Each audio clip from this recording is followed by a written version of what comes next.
I heard from a little birdie somewhere that Andrew Billings might be contemplating retirement. I don't know if it's true, but I think we got a guy we can talk to tonight and find out some facts behind that. I don't know, but we're gonna find out tonight. Let's get it cracking.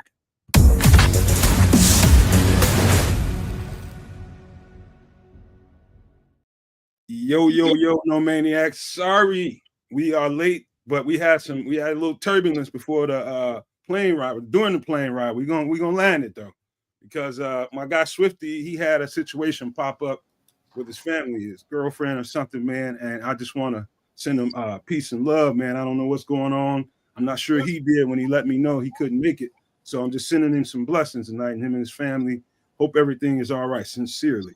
KB from the Barroom Network, Barfly Tailgate alum, he will be here today. I just got with him on Twitter, and he's my source of information as far as Andrew Billings go.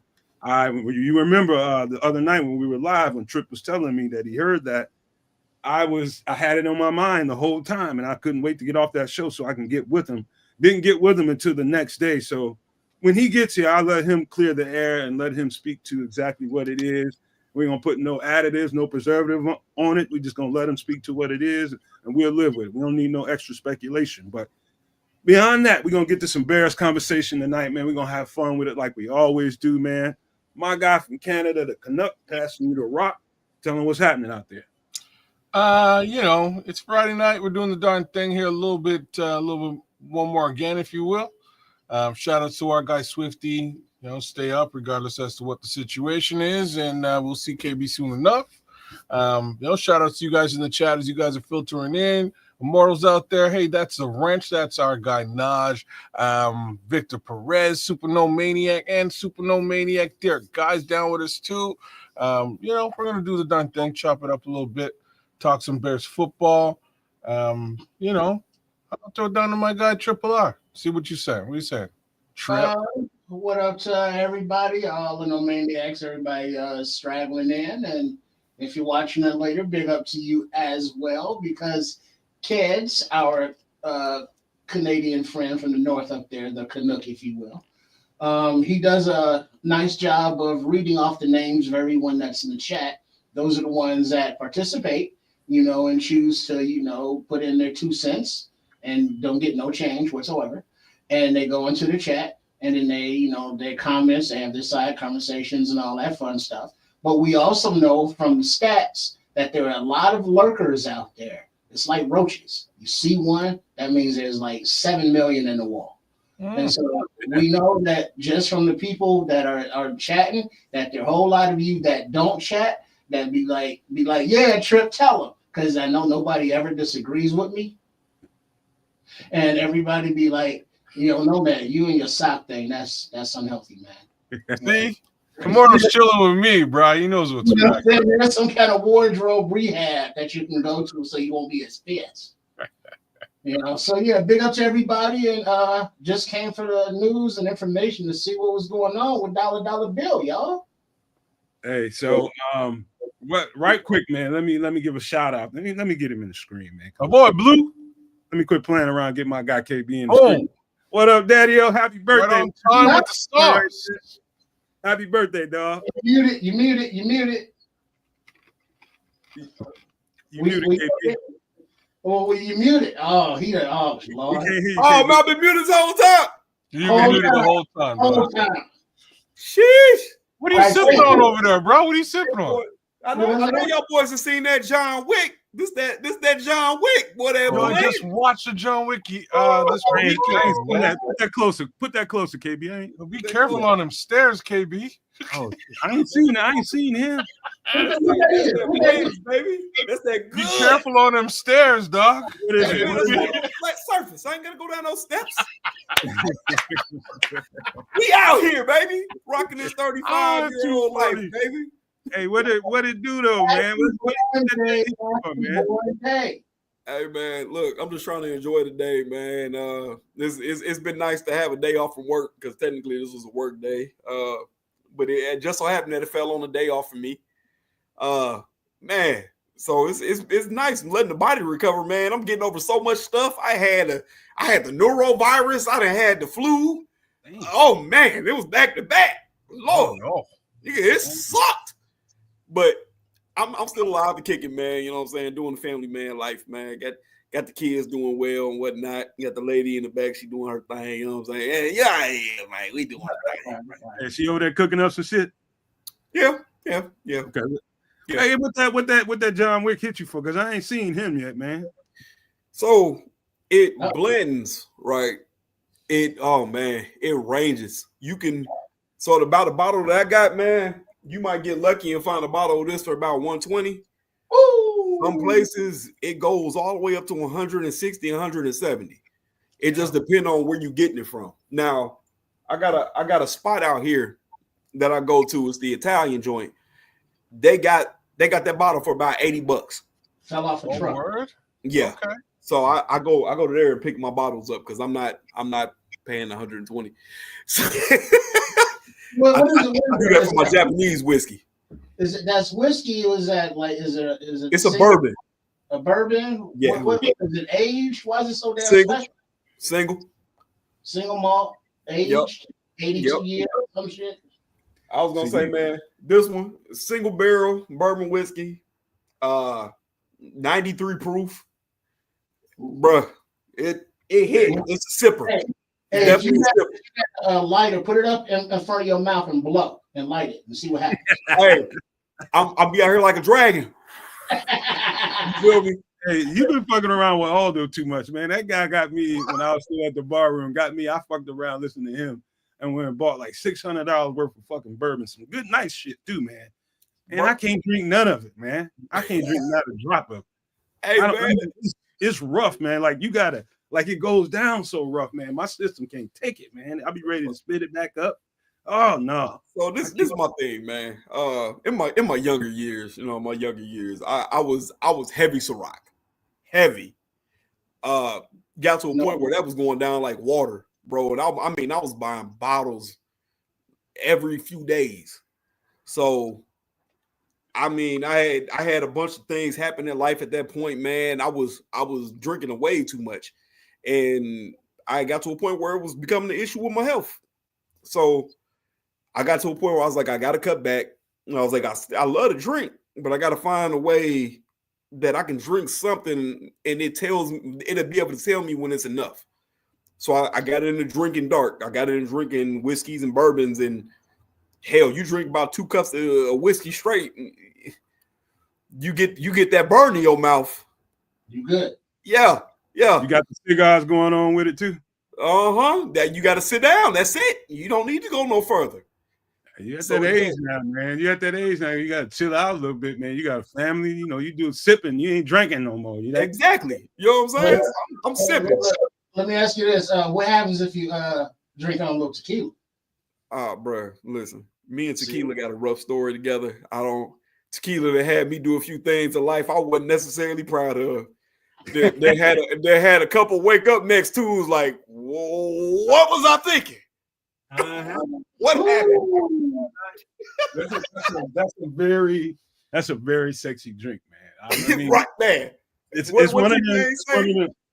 It'll get you where you need to be as far as that goes, man. You know what I mean? Definitely get you there. But my boy T-Pain said, if I take one more drink, that's me and tequila. That's why I don't mess with tequila. They got so many good dark. Like, I'm a whiskey and scotch guy, man. And I do like tequila. You know, I haven't bought none. There's still some of that. There's still some Patron downstairs somewhere.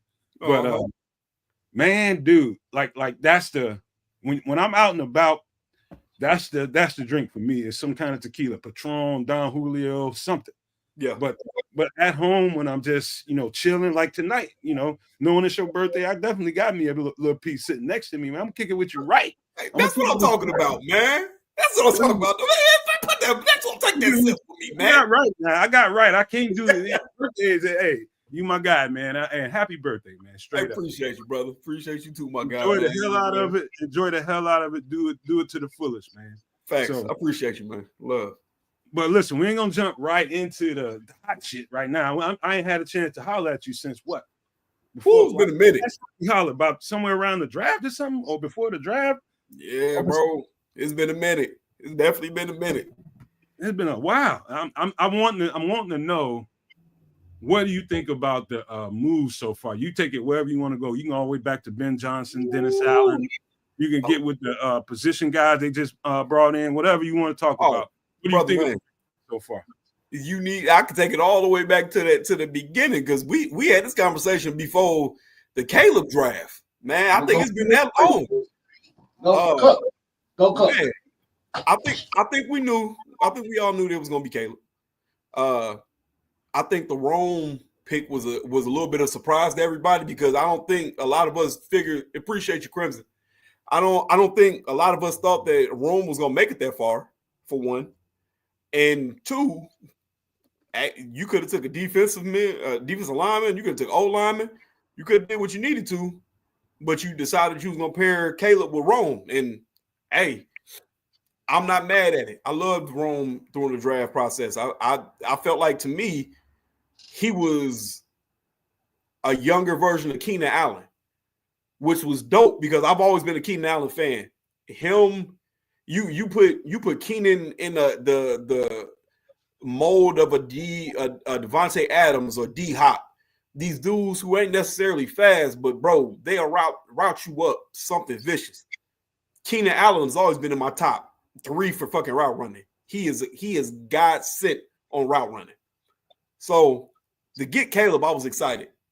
To get Rome, I was excited. You got your young pair, and they should be together for the rest of their career. Now, season happens. Hey, a lot of things I said was true. Happened to be true. To my crowd that didn't like the fact that we were still preaching about Justin Fields, I told folks, Fields made up for that rushing. A lot of people didn't want to hear that shit. Fields made that rush attack a lot better than what it looked. He made that old line look a lot better than what it looked. You get 65 sacks this year. That's an athlete. I mean, it is what it is. So now we sit here and we look at the offseason, man. You get Ben Johnson in here. Hell of a pick. I think everybody wanted Ben Johnson. I don't think it was necessarily close to anybody else. I was not on the Mike McCarthy train. And to me, that would have been the biggest mistake that we could have made. I just didn't see it. So Ben Johnson, when it was Ben Johnson a bust for me. You get Ben Johnson in here, and then you start to see the moves he making. It's a lot of calculated moves, man. It's a lot of bringing in these guys with some cachet. You get my man Al Harris from Dallas. That was huge. You get my man's what's the wide receiver coach from Detroit? Randall Antoine. Yes, Randall L. Randall L come in here. I'm like, when Randall L came in, I was like, I wonder if he was going to be the OC. But you look at it, what title they gave him immediately? Assistant head coach. So you know how big Randall L's impact is right off the bat. You see how just being a casual, you know what I'm saying? You watching the impact he's having on the sideline with these receivers. Jamison Williams had a mistake. Randall L pulled him aside. He yelling at him. You need to do what you need to do. Next play, he come out, he catch a bomb for a touchdown. That's the coaching. That's the type of coaching you want.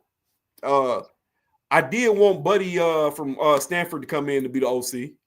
So when he went out and got the young buck from Denver, the tight ends coach, I was a little shocked, but you gotta understand some of these people's backgrounds. That young buck that he pulled was with Sean Payton. He'd have been around Sean Payton before. He'd have been around the Detroit head coach. I can't think of his name right now. I've been drinking. I'm sorry. Oh, good. Yeah, he'd have been around these dudes before. So Johnson knows these guys. You know what I'm saying? He had faith in that guy to bring him in to be the OC, that he was going to do the dirty work that he was talking about. I'm not going to be able to do all the time anymore. I need somebody to be in there late nights trying to get our game plan together, doing all this. So, yeah, you go get a young cat. You know what I'm saying? You go get somebody that's young and hungry, because you're going to boost that man's career. Let us come out and have a top 5 offense next year. You know what, KB? I was saying to myself, before we got Ben Johnson and he was out there, I was just like, I don't know, maybe people thought I was anti-Ben Johnson, but I kept telling people, I'm like, number one, the thing you got to know about Ben Johnson and that offense, ain't nothing really special about it. He has a couple of bells and whistles to it, but what they do is they feature the offensive line, and they let the offensive line get in attack mode and force you to stop the run. If you can't stop the run, that's what you're going to get like 50, 60 damn times a game. Exactly. You know what I mean? They're just going to keep pounding you. And so what I kept saying to people was, Ben Johnson is a good coach. I like it, but there's nothing special about what he does. If he can't bring that offensive line from Detroit over here with him, I like to know what he's going to do. And within 3 weeks of them hiring him, they had the interior of the offensive line pretty much set. Hey, hell of a change, ain't it? Man, you get a guy in here, and what's the big things we all said? You can't bring that line with you. Yep. It's like you said, you can't bring that whole line with you from Detroit, man. What's your offense gonna be? And to his credit, he said all the right stuff. He said all the right things. My offense ain't gonna be the Detroit offense. I'm about to run an offense that's based around what Caleb Williams can do. What are my pieces that I have? What can Rome Odunze do well? What can DJ Moore do well? You know what I'm saying? We still got DeAndre Swift right now. What does DeAndre Swift do well? It's not, I'm just going to plug and play, insert Detroit Lions playbook like this is Madden. And now the additions that Johnson has added to his war chest, OZ, the receiver, little slack dude, speed. Oh, yeah. Zacchaeus. Yeah. So, yeah, man, the whole thing is this, man. Like I think about that offensive line in Detroit, maybe I have to do a breakdown on that just to show people how they featured the run game. Mm-hmm. And it's a difference. He had a mixture of the stretch run game, the wide zone concepts, and a mixture of power, gap power, where he's got the big boys pulling in front of the running back. And typically, a lot of the plays that I saw DeAndre Swift be very successful on here in Chicago, over in Philly, they watch the film and they know, like, you put a pulling guard or a pulling tackle in front of DeAndre Swift, he's going to rip you for about 15, 20 yards a pop every fucking time. You know what I mean? They just didn't have the right formula set up. Like, I be telling people all the time, like, take it easy on DeAndre Swift, man. That offensive line was pretty goddamn bad. The play calling was pretty rough too. So he's going to be fine, man. He just need a big thoroughbred to complement him right now, in my opinion. And that's how I felt, because I never understood all the Swift hate. Like, you getting on a man who you were expecting to come in and be what, the home run hitter? He's supposed to be what Jahmyr Gibbs was. You know what I'm saying? If we try to put him to something, he's supposed to be like the Jahmyr Gibbs of the Bears offense. Mm-hmm. We all expected Roschon to be a big part of this offense. Roschon was dealing with a lot of injuries this year. So what do we have outside of DeAndre Swift when you looking at it? Yeah, you paid him a decent amount of money, but was he going to be your every down back? Or was he supposed to be the person that you can switch in and out with another piece? Now, that piece was Roschon, and then he just got hurt. I understand. But where was the replacement for Roschon? We never really found it, to me. So now you got DeAndre Swift running into a fence damn near because your old line's not really worth a damn. You know what, KB? Something happened, and me and Kez were scratching our heads pretty much the whole season. I'm like, what in the Sam Hill happened with number 24? I can't think of Khalil Herbert. Yeah, I was about to say he was sitting on the bench for a better part of half of the season. What happened? He must have smashed Fluke's daughter or something. What the fuck is this? Went down. Fluke's got two daughters, so something happened, man. It just wasn't any excuse as to why you would not use it. Like, Khalil Herbert has been mad productive since he's been a Bear, and all of a sudden you're not using him. Like, what is really going on here, man? I don't know. Go from the production he got to zero, my man, and it happened immediately. You hear me? It wasn't we gonna soften it up. It was we're not giving this man no PT, none. I know if I was him, I'd have been like, man, let me trade me the fuck out of here, man. And I know that's probably what he was doing behind the screen. Like, hey, man, you ain't gonna play me. Just trade me. Shit, what you get for it? Just let me out of here. I don't care what you say. I was gonna say I think it's a lot of confused things from last season, man. You you have to understand, where was the Cole Kmet feature in the offense? Yeah. Kids kept going on and on about it. I'm just like, I think I'm gonna be honest. Go ahead. Let's be fair. Which offense are we talking about? Shane Waldron, the dude that got hired, lasted what, like 2-3 weeks? You're right, because and I gotta say this, because I was one of the first ones to say I believed in Shane Waldron. I was just like, man, he's called that offense for a few years. You seen Seattle put up points. I was like, man, it's gonna work out in my head. Hell, he's a seasoned coach. Hell, I dropped the ball. I didn't do enough research apparently, because good to be that bad. Oh, I didn't trust any of that shit, man. I didn't trust any of it at all. The second they said they were retaining Flus, I was like, this whole thing is gonna go left. Oh yeah, we already knew that was bad. You know what I'm saying? If this guy's is the captain of the ship, man, this ship going down one way or the other. It's just how fantastically is it gonna go down. So you know what I mean? We watch Waldron crash and burn early, flamed out, but given the fact you're talking about the running game, one of the things that doesn't make any bloody sense to me was, again, how come in times of uncertainty, Khalil Herbert didn't find his way off that bench? It was like, no, we're not progressing the rock, but you stay on the bench, Doc. You stay on the bench. Make sure you're on that bench, because it's getting cold. You got to keep that thing warm. There was obviously some personal shit going on, and I know shit gets personal just because I look at a lot of different podcasts from other organizations. I'm looking at the Colts podcast, and their linebacker, number 44, I can't think of his name. I think it's Zaire Franklin or somebody. He's got a podcast, him and a couple of linebackers from the Colts. Yeah. And they were talking about him, and it's like, man, this motherfucker, he petty, man. He's petty. Like he was a rookie on the team, and he had to, he wouldn't even give him the play calling, the plays that he needed to know when he goes into the game. He wouldn't tell him.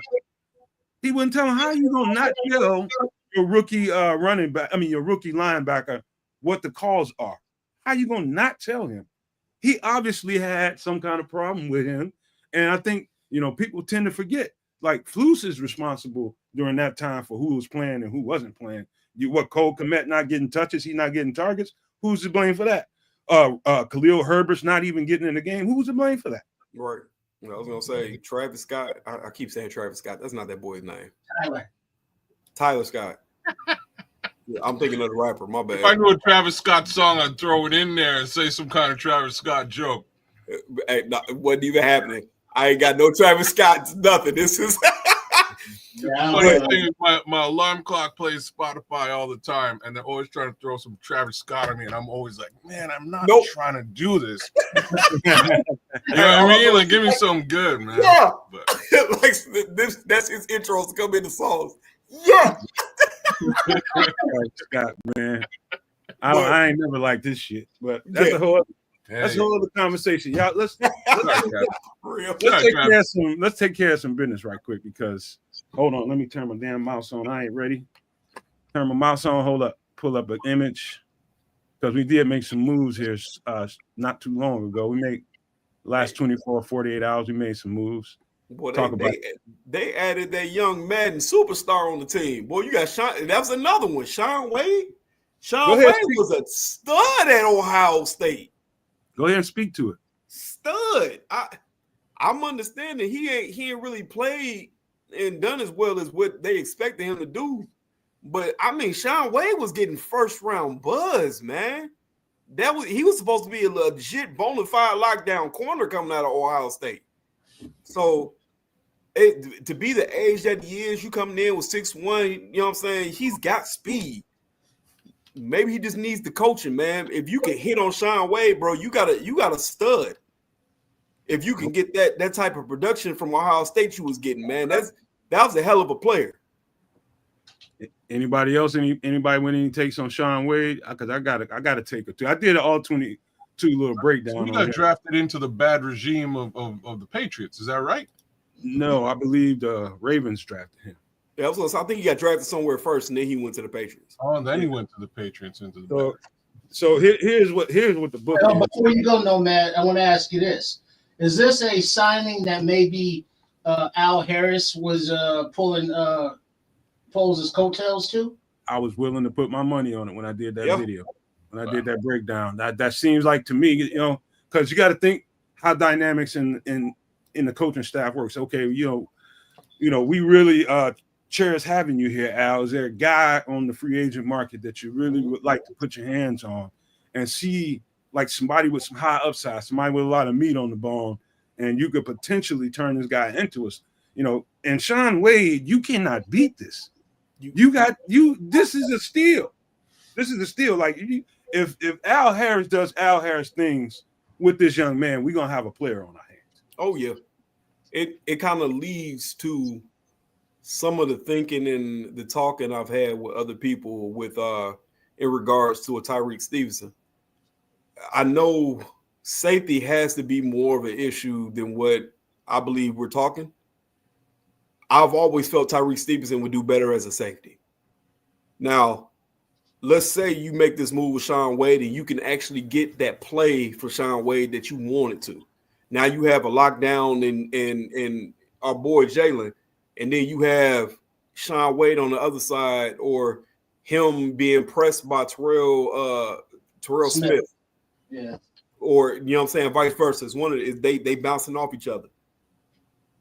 If you can start to feature Tyreek Stevenson at that free safety position, then now you have that. I don't want to say backup, but you have that young safety coming behind Byard that you don't have to worry about trying to replace him right away. You already have it on the roster. Like I said, I feel like he has the range to play free safety. I actually believe he can do it. He'll come down and hit you. Tyreek Stevenson ain't shying away from no contact. So, I mean, to me, if you play your cards right, Sean Wade, you get the production that you want out of him. You get that first rounder upside out of him. That can be your opposite corner of Jalen, man.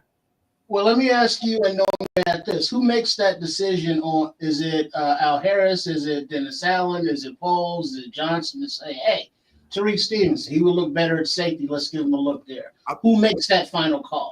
It's gonna play out in camp, because here's the thing to remember about Sean Wade, Tyreek Stevenson, and this whole crop of guys. We got what's his name, Nick McLeod recently. We got McLeod too. Yeah, so if you notice the feature of those two acquisitions in particular, both of these guys are physical. They can run, they can tackle. You got to be that in a Dennis Allen defense, because they're gonna be manned up, running and tackling a whole damn lot. And you need somebody like Sean Wade. His best feature to me is as a tackler. I mean, he can play some coverage and can play it pretty well, but his feature to me is how he plays and supports the run. That's like the strongest feature to his game, and he's gonna have to do a whole lot of that under Dennis Allen coaching staff. So I think it's a bomb ass pickup. I don't think this is a home run to me to be able to get Sean Wade at this point in his career. He's just learning.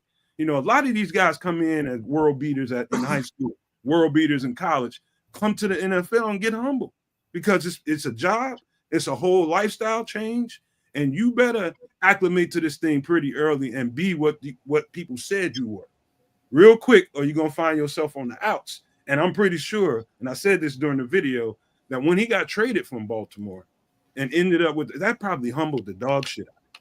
Oh yeah, that had to. And so now you dealing with a guy that's got a chip on his shoulder in here fighting for a 1-year contract, and they pretty much probably dog paid him, and he's gonna have to fight to get some more money. And so I like that kind of chippiness. You're gonna bring a guy that's gonna be pretty chippy and pretty got that chip on his shoulder, man. He's gonna be for real, man, when he gets here, I think. Yeah, I was like, me personally, I wouldn't be surprised if we hear about him being one of the standouts in the DB room when, you know what I'm saying, I was going to say the OT, bro. Oh, my God. This drinking, I got to stop. When all the training start, you know what I'm saying, and we get to that point, I feel like you're going to start to hear a lot more about Sean Wade in those situations. I think he'll be a guy that's out there making plays, and I think he's going to be somebody that's going to be challenging a lot of the receivers, and they're like, oh, man, this kid's a lot better than what we thought. He also might be a guy that can possibly give you some safety reps too. Oh, see, at 6'1", 195, you'd hope so. Those are good, Well, wouldn't that versatility just be something that Dennis Allen is some of his specialty? Because since he's not a blitzer per se, but it's a confusing front of who's going to rush out of the four. So if you have a bunch of DBs that can play safety, that can man up, you got linebackers who are fast and can play man and can get to the quarterback. We're going to see, I think, this season coming, a much more flavorful defensive packages than that vanilla bullshit we've been seeing for the last, however many floosh years. Oh yeah. So, you know what I mean? So with these versatile players, who can do, who have the skill set that you all have mentioned, we got some shit to look forward to on the defensive side of the ball as well, y'all. Absolutely. Also, Trips, I wanted to mention before we get off of this, and I'm gonna have to do another breakdown again, but show people how much Dennis Allen features the dime defense. The dime defense plays with a lot of DBs. You're gonna have an extra couple of corners. You're gonna have a couple of extra safeties, or however he wants to put that variation in there. So it'll be a guy like Sean Wade. It'll be Terrell Smith. It'll be Nick McLeod. They'll get on the field for sure. It's not like they're gonna be over there, just sitting on, just keeping the bench warm. No, they'll get out there and play because he features those packages so often. And so that's just, one of the stuff when you watch that film, you're gonna be like, okay, I can see why he's going hard, trying to make sure they got the right corners and safeties in here because they're gonna need every last one of them. Yep. But here's the next thing that happened recently. And that is, let's get this on out the way, because I do think this is a great signing. I'm gonna tell you why. It is. Oh, sweet! I didn't see this. You didn't see that? No, I didn't know about this one. Yeah, 1 year, $3 million. Yeah, that's a perfect amount of money too. They paid that guy peanuts, and and I didn't even know. I was talking to Swifty when the news broke. I was on the phone with him. He was like, "Oh shit!" I was like, "What?" And he was just like, "Dude, we just signed Case Keenum," and I was just like, "What?" And I had just watched the Hogan Johns podcast when they were sitting there talking to Ryan Pohl. Yeah. And he was talking about, they might be looking at trying to get a vet in here. This is what was missing last year, kids. We was complaining about this. And, this is I'm going to tell you why this is a perfect signing to me. Somebody's watching our show, damn it. I'm just saying, I just got to say that right now. Absolutely. I got to tell y'all why this is the most perfect situation. Number one, he's going to be like a coach on the field. Number one. Absolutely. He is for a backup quarterback. I don't know that there's very many backup quarterbacks that knows a West Coast offense, the verbiage and all that kind of stuff, forwards and backwards, like this guy does. He will be able to, and if you watch him on film enough, the timing and the rhythm of his feet. I mean, he really, really plays on time. That's going to have to be the feature that Caleb Williams picks up from Case Keenum, is the rhythm and the timing of his feet, because if he doesn't get that right, he's going to struggle like black folks in the 60s, I'm telling you. Because for the simple fact, if you don't get your feet right, and timing is of the utmost importance in the West Coast style of offense, you'll never be right. You're going to constantly struggle. This is the poster boy to help you get your feet and timing right. This is a great signing, man. I was overjoyed to hear about this. Absolutely. I've been crying about this for months. There's no mentor. You look across the way, you look at Washington, you wonder why the kid over in Washington did so great. Well, a big chunk of that is because he had somebody to look up to who's played the sport, drafted right alongside him, and for all intents and purposes, if you're talking about draft stock, similar capabilities on the field. And what do I need to learn? Just, to hit the ground running. You got all that information from Marcus Mariota. I'm not really trying to sit here and say that Case Keenum is Marcus Mariota. I ain't gonna say that at all. But he ain't bad. Hey, definitely a solid QB. He got his team. He got his team farther than what Mariota ever did. That is a very, very solid point, right? Like he did some damage as he won a starting job and then got another starting job. Like he's he wasn't given a starting job, and that's a whole different conversation we're having, right? So you see what Ken Johnson is saying, kids. Yeah, I mean, this is not that long ago when he's talking about when what's his name was there when Stephon Diggs was still with the Vikings. They had Steph, they had Jerick McKinnon. I think it was them years. Wasn't that the year they shocked the Saints in the playoffs? I don't know who it was, but they got hold of somebody. I want to say that was Case Keenum. That was quarterback. He had Diggs with that damn quarter route. I was like, bro, there's no way this is happening right now. Nobody saw that coming, including the Saints, right? Completely the other way. Man, here's the dark side, though, y'all. If for whatever reason in his second year, Caleb Williams struggles, and we have the proper team put together, this would be the year where it's all right, man. Sit down, kid. You got to watch from the sidelines for now. It might not be but a game or so, but sit your ass down and watch how a pro does it. Hopefully, this will be the perfect guy to do that. I'll be real about this one. I don't see him ever touching, seeing the light of day or touching grass. I'll just be real. Don't doubt it, kids. Do not doubt it. I'm just being real. We'll see what happens. I think Tyson Bagent hits the field before this guy does. Reason being, one of these two gentlemen you can actually get money out of. You can get capital out of. You're not going to get any capital out of Case Keenum at this point. You might win a game or two, maybe.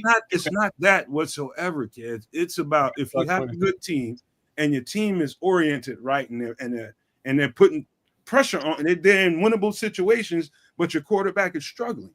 And he's causing them to be set back.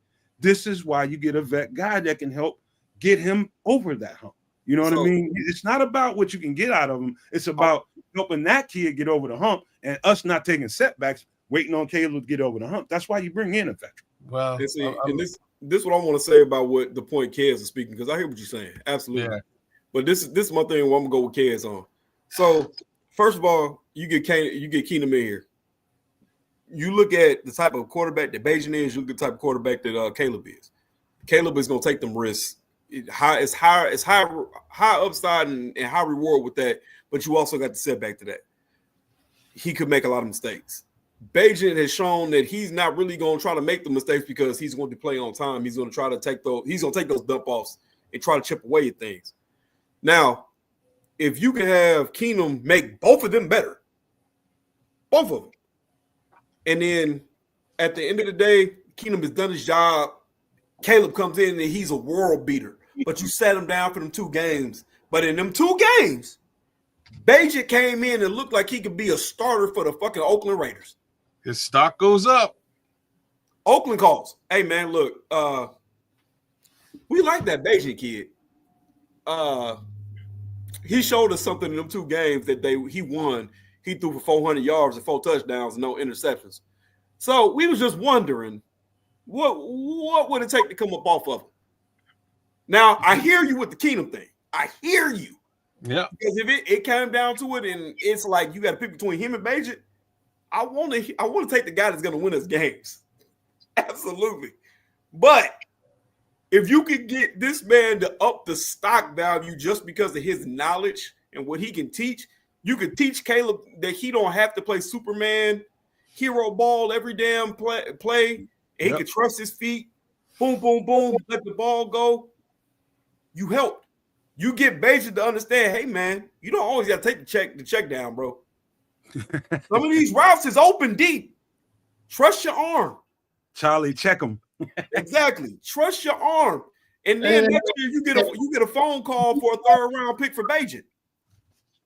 And then also trust your teammates and don't irritate them, because how many times did we see either DJ or Rome or even Keenan running wide the fuck open downfield, walking off the field, throwing their hands up, right? Like fuck. And then everybody get mad at you. You know what I mean? Oh, what's wrong with him? Well, hey Smitty, I'm not saying that that's gonna happen, bro. Because he's saying if we mention the #1 pick for Keenan, we in trouble. We're not saying that that's gonna happen. Hope to God that shit don't happen, man. But no, Smitty, you're so for real with it though. If we're mentioning the #1 pick for Case Keenum, we got to go back to the well. You know what I mean? this is what I think everybody, and I'm talking to everybody, not only my co-host and our guests here.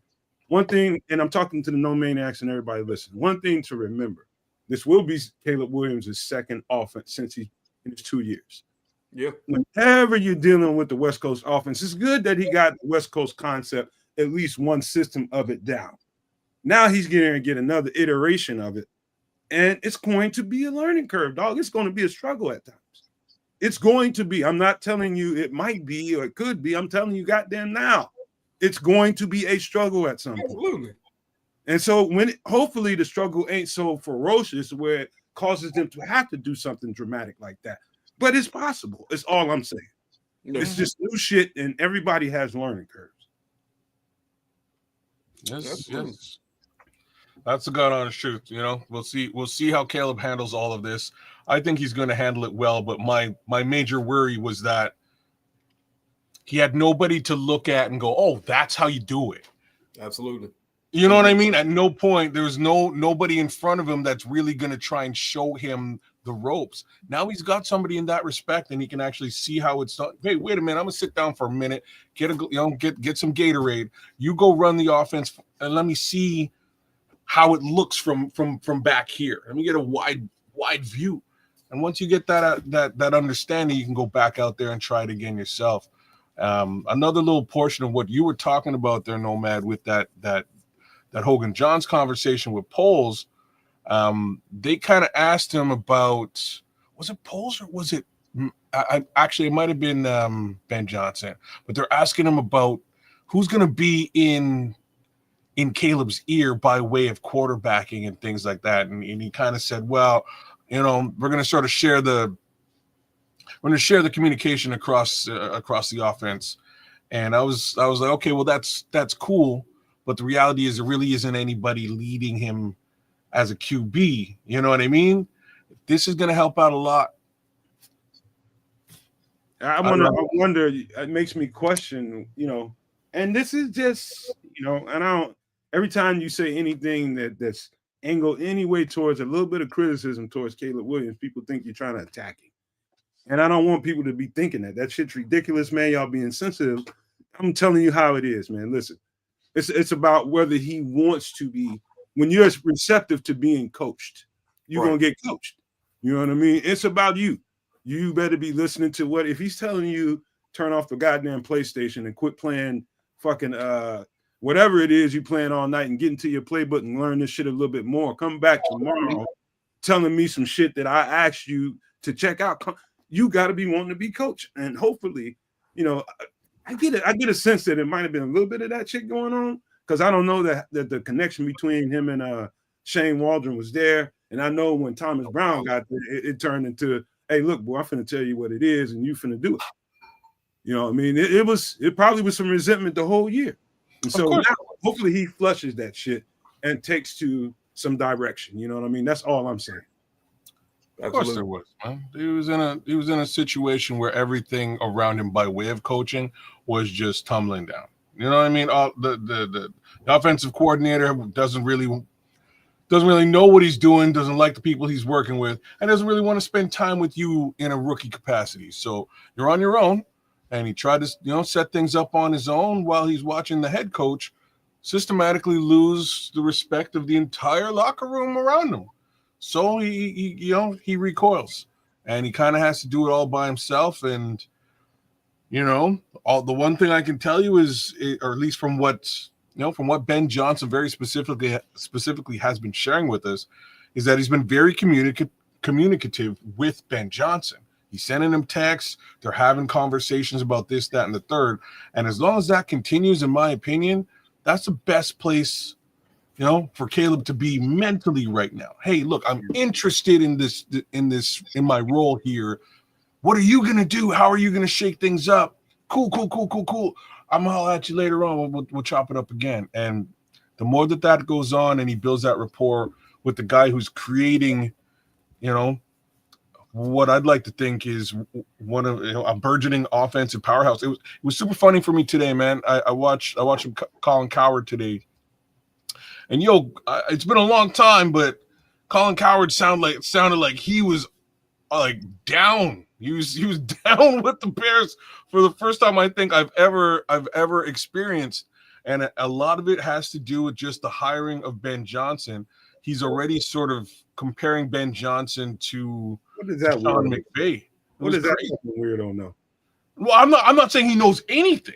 All I'm saying is it was interesting to see him have a positive take on all the stuff that's going on in Chicago. Today, he gave them a potential 10 win season, maybe playoff season, which I was the furthest from expecting to hear from a Colin Cowherd. That's really what I'm trying to say. Yeah. That's crazy. Well, In flipping April? That's crazy, bro. I don't pay the no draft hasn't even hit yet. I pay no attention to them cats for the record, none whatsoever. Not a one of them. I'm listening with they're talking about the Bears, bro. If they're talking about the Bears, I kind of want to hear how much they're shitting on us versus how much they ain't. And today kind of blew my mind. This man came out and said potentially 10 win season. I can see maybe playoff berth. So this is my thing, and to me, this is where the you have the giant great feeling with this signing. Veteran camp starts very soon. You don't got to worry about Monday KB shit. Yeah, you don't got to worry about most of your major parts. You got DJ Moore, you got Rome, you got Cole Kmet, you got DeAndre Swift, you got the interior of this old line with the outside help. You heard what they said about Braxton. They want Braxton to do what? Add more weight so he can anchor better. Like everything we've said, we had an issue, like as fans, about Braxton Jones. Ben Johnson came out and said it immediately. We need him to add weight so he can anchor better. He also said that Cole Kmet need to block better too. Like he actually nailed all of the little issues that we all been talking about for the longest time. And now you got Case Keenum. So he's going into veteran training camp with your number one pick, with all the weapons, your O-line intact. Like, bro, at what point as a fan have we ever been able to sit there and say we felt like we had all the pieces already to come into a situation like this? Because Case Keenum come in and be like, all right, man, listen, Caleb, he said to do this. This is what he's saying to do. This is how we're going to look at it. Bajan, hey, man, you're going to listen to this too. Come up here. Hey, O-line, y'all need to call these protections out this way. And then you got Thuney on the line. We're doing this. This is who we looking at. Dahlman, this is my protections I'm calling out. Hey, Caleb, this is what I see. That's, as a fan, I don't think I've ever had that. I'm just saying. Yeah. Some veterans, that veteran leadership, before we get to the next, we got one more subject to get to before we get to Big Bill and that story. We got one more to get to. But the last thing I want to say about Case Keenum, I mean, I think he's worth his weight in gold. Absolutely. Those veteran pieces that they added on the offensive line, it's worth its weight in tons of gold. It's going to go such a long way. And they're not going to be done by just adding those guys. It's going to be when they get into the draft and add on the layered, the depth layers and stuff like that, in which to me, Ben Johnson made it clear that they intend to do that in the draft, add on the depth, to that offensive line. So you got that rotation. You got guys that can step in and don't have a real setback when they get there. That's the idea. You get a veteran offensive line coach to ensure that.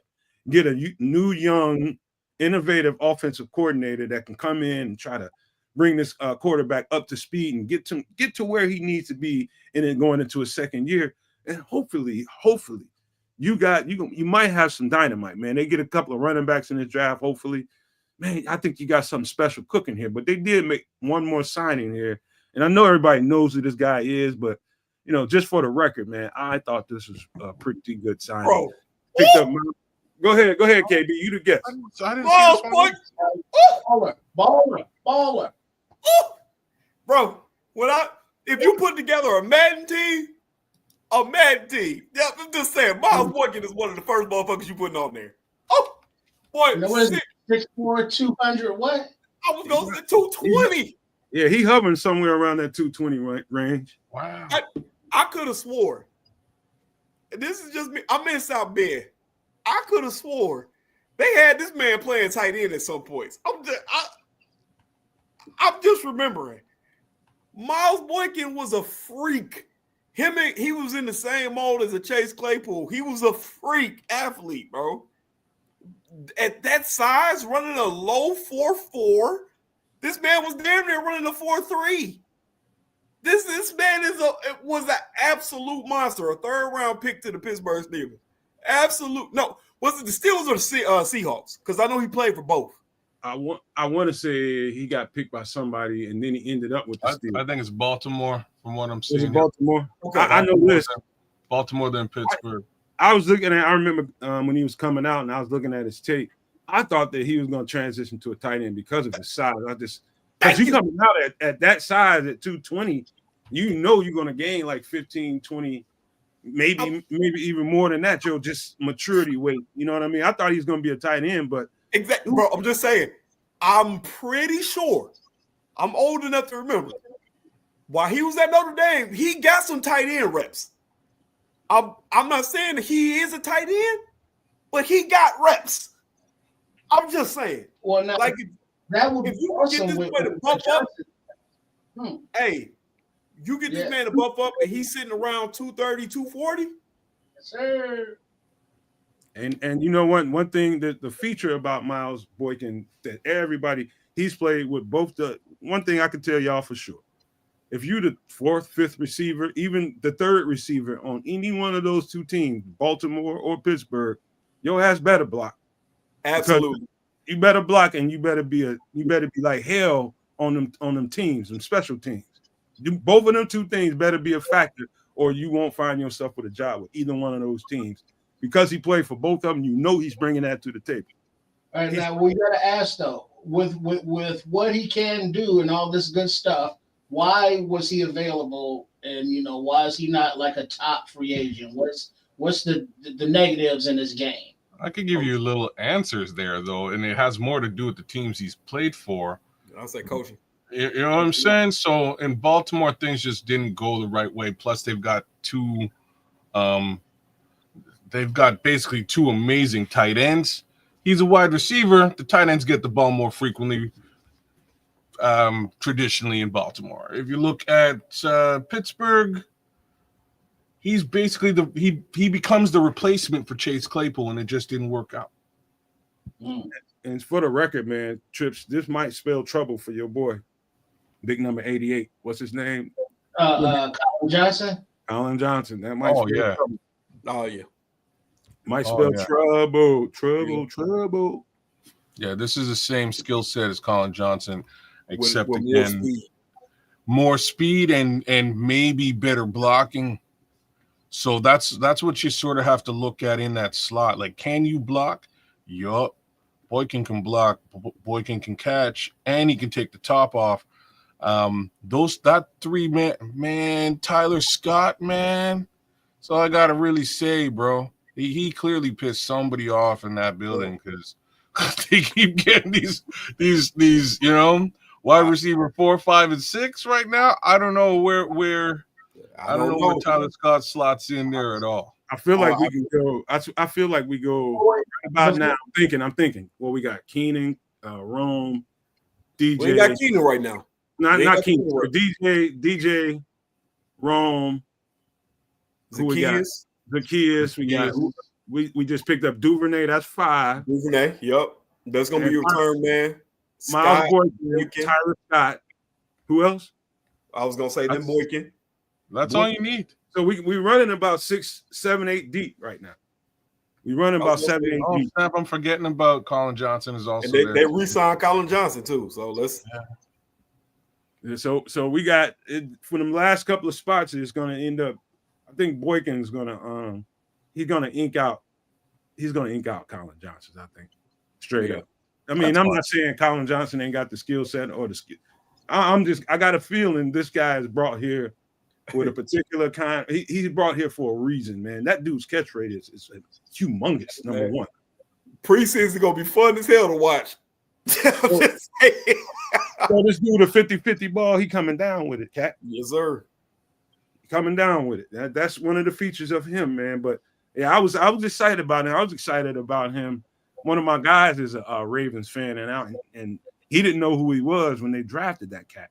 And I'm just like, man, this cat right here is going to be something. It just didn't work out there because they just didn't feature him. You know what I mean? It was just all these other guys. Mark Andrews at the time was just getting every other pass that Lamar Jackson threw. So he just didn't get those opportunities. They had Buddy too. They drafted another dude that was supposed to be big coming out of college. And he was a bigger receiver. I can't remember what his name is. Baltimore. Yeah, they gave Buddy. I can't remember what they drafted him in the first round. Mm-hmm. Tall, a bigger body. He's a bigger wide receiver. I can't remember what his name was though. Oh, Flowers. Trey Flowers. Trey Flowers, little as hell. Zay Flowers. Zay Flowers. Nah, I gotta look it up. Zay something. You thinking about the cat from Minnesota? I can't think of his name. That came out of Minnesota. Bateman. Rashad Bateman. Oh, Rashad Bateman. Okay. Mm-hmm. Yep. I'm not sure how big he is though. They did have Laquan Treadwell. Rashad Bateman, I would say probably at least 6'2". Yeah, he's a longer receiver. Yeah, 6'1". Okay. Bateman was 6'1". I thought he was bigger than that, but yeah, he was more along the lines of a possession type. He wasn't. If you had to put him in a mix, I'd probably say he would have been more in the ilk of Devontae Adams type of receiver, because he wasn't gonna beat you with speed. He was more of a route runner. But Bateman was that dude coming out of college. To Nick Rimber's question, he said, "I want to know what's going on with Keenan. Are they gonna keep him or not? They got to sign him first. It's just, I don't know, man. To be honest with you, I don't know that Keenan. Here's the truth about Keenan Allen. Keenan Allen's a great receiver. He's gonna be a Hall of Famer, route running technician, just superstar in that regard. Absolutely. But to play here, you're gonna have to commit to blocking as a receiver. He can get away with whatever he got away with last year, but that ain't gonna fly under Ben Johnson, man. It's no block, no rock, man. You got to block. And Keenan Allen ain't so much of a willing blocker, to be honest with you. Well, he was put in the slot. He can play the slot, but he's just playing on the outside. It's not really what his forte is. He's a route runner. You know what I mean? So they put him in that position this time last year, and he saw the rock. He brought the rock down, but it really wasn't about that block, right? Like, it's just not who he is. So most importantly for me is just the target share, man. So much of that target share goes to Keenan that it really, like, defending teams know where the ball's going to go. Like, you know what I'm saying? Like, let's just be real about that. They know where the ball's going to go. It's not going to go to DJ. It's likely less going to go to Rome. And that's also going to frustrate the two guys that one guy you're paying big money to, and the other receiver you just drafted top 10. So I think you need to – I love what he's doing with this roster. Poles, I'll give Ryan Poles his props for once. Love what he's doing with this roster because, you're getting quality WR 4, 5, 6 now. These are quality guys. One guy gives you a little bit of height and catch radius and speed and depth, blocking. Another guy gives you speed, depth, return game, blocking. The other guy gives you return game, speed, blocking. You know what I'm saying? Like, it's kind of an interesting mix of humanity that they can just rotate in at that WR3 position in that slot. And let's be real, if he wants to, you can throw the number 1 and number 2 receivers in the slot too. I'm sure they can do just fine there too. Oh, absolutely. Here's one thing before we get off this subject and get into what everybody came here for. I want to know about Andrew Billings. We're about to get into that right this minute. But before we go there, if you did watch Ben Johnson, I think it was CHG, I don't know, Hogan Johns, one of the two, whichever it was, that whole interview, if you listen to it carefully, and you have watched the tape when you're looking at the Detroit offense, and what they did was outside of the running game, they featured their slot receiver. And so that slot receiver was Amon-Ra St. Brown, small guy that can really get into small areas and really create havoc, great blocker, all that kind of stuff. And this leads me. This leads me, and so is Olamide Zaccheaus and Devin Duvernay. Both of those guys feature both of those things. This is what leads me to this statement. I don't think they're going to sign. There's not going to be enough balls to go around to take care of Keenan Allen. I don't think. I'm pretty confident in saying he's not going to make it back on this team. Any other thoughts on that before I get out of this? Nah. All right. We're going to get right on to the nitty-gritty then. Dun, dun, dun, dun. This is my man. For the record, KB is Andrew Billings' cousin.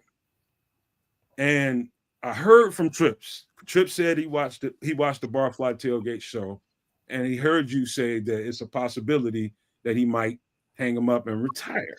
And that just everybody got all fired up at that moment, including myself.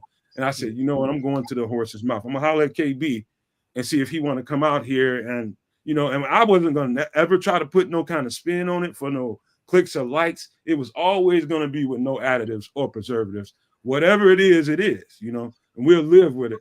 So KB, let the people know what you heard and what you know. All right, man. So for everybody that's on here, like I said, I ain't getting on here to break no news to be like, oh, this is happening. I can speak to what I know about my cousin and certain things he has going on. So certain life things that he has happening. I know he hasn't made a lot of things public. It's been a family thing. So we're not gonna get into specifics about what that is. But he's very self-aware of shelf life of NFL player, especially somebody that's in the trenches. I know that my cousin is taking steps to secure his future outside of football. Like I said, he is very good with money because family is that my uncle, my auntie made sure of that, to understand that there's life outside of football. As y'all know, this year coming up, last year on his contract for the Bears, also coming off an injury. You know what I'm saying? You tore your pec. That's a hell of an injury to come back from. And he's a strong man. Andrew's one of the strongest men I know. Like legitly. This dude holds the strongman record out in high school in Texas. So for folks that understand how big that is and understand how big Texas is, that's big. Like I said, I'm not here to sit here and say this man is going to retire next year. I don't know that. Me and him ain't talked about it. He ain't told me that. I'm telling you what I know, with him being upwards of being in his 30s now, with him having certain life events happen, there's a possibility he could step away. And I mean, if you ask me, like personally, what I feel like he could do, I do think maybe this could be the last year he plays, because like I said, at that point, to me, my cousin's life is secure. It's not about money to him at all. It's about his love for the game, to how he stacks up how life is outside of it. So, like I said, I'm loving every bit of it. If he comes back the next year, they re-sign him, I absolutely love it. Absolutely. But if he decided after this season, hey man, this is it for me. I've done enough. This is time to retire. This is time to hang the cleats up. Well, this is going to be, if he gets through this and gets to another contract, this would be something like his third one, wouldn't it? Yeah, because we were drafted by the Bengals. He served a full year, the 4 years with the Bengals. Got a better offer with the Browns. Went to the Browns. Then y'all know COVID year happened because I opted out. Comes back after the COVID year, doesn't like the way things were going.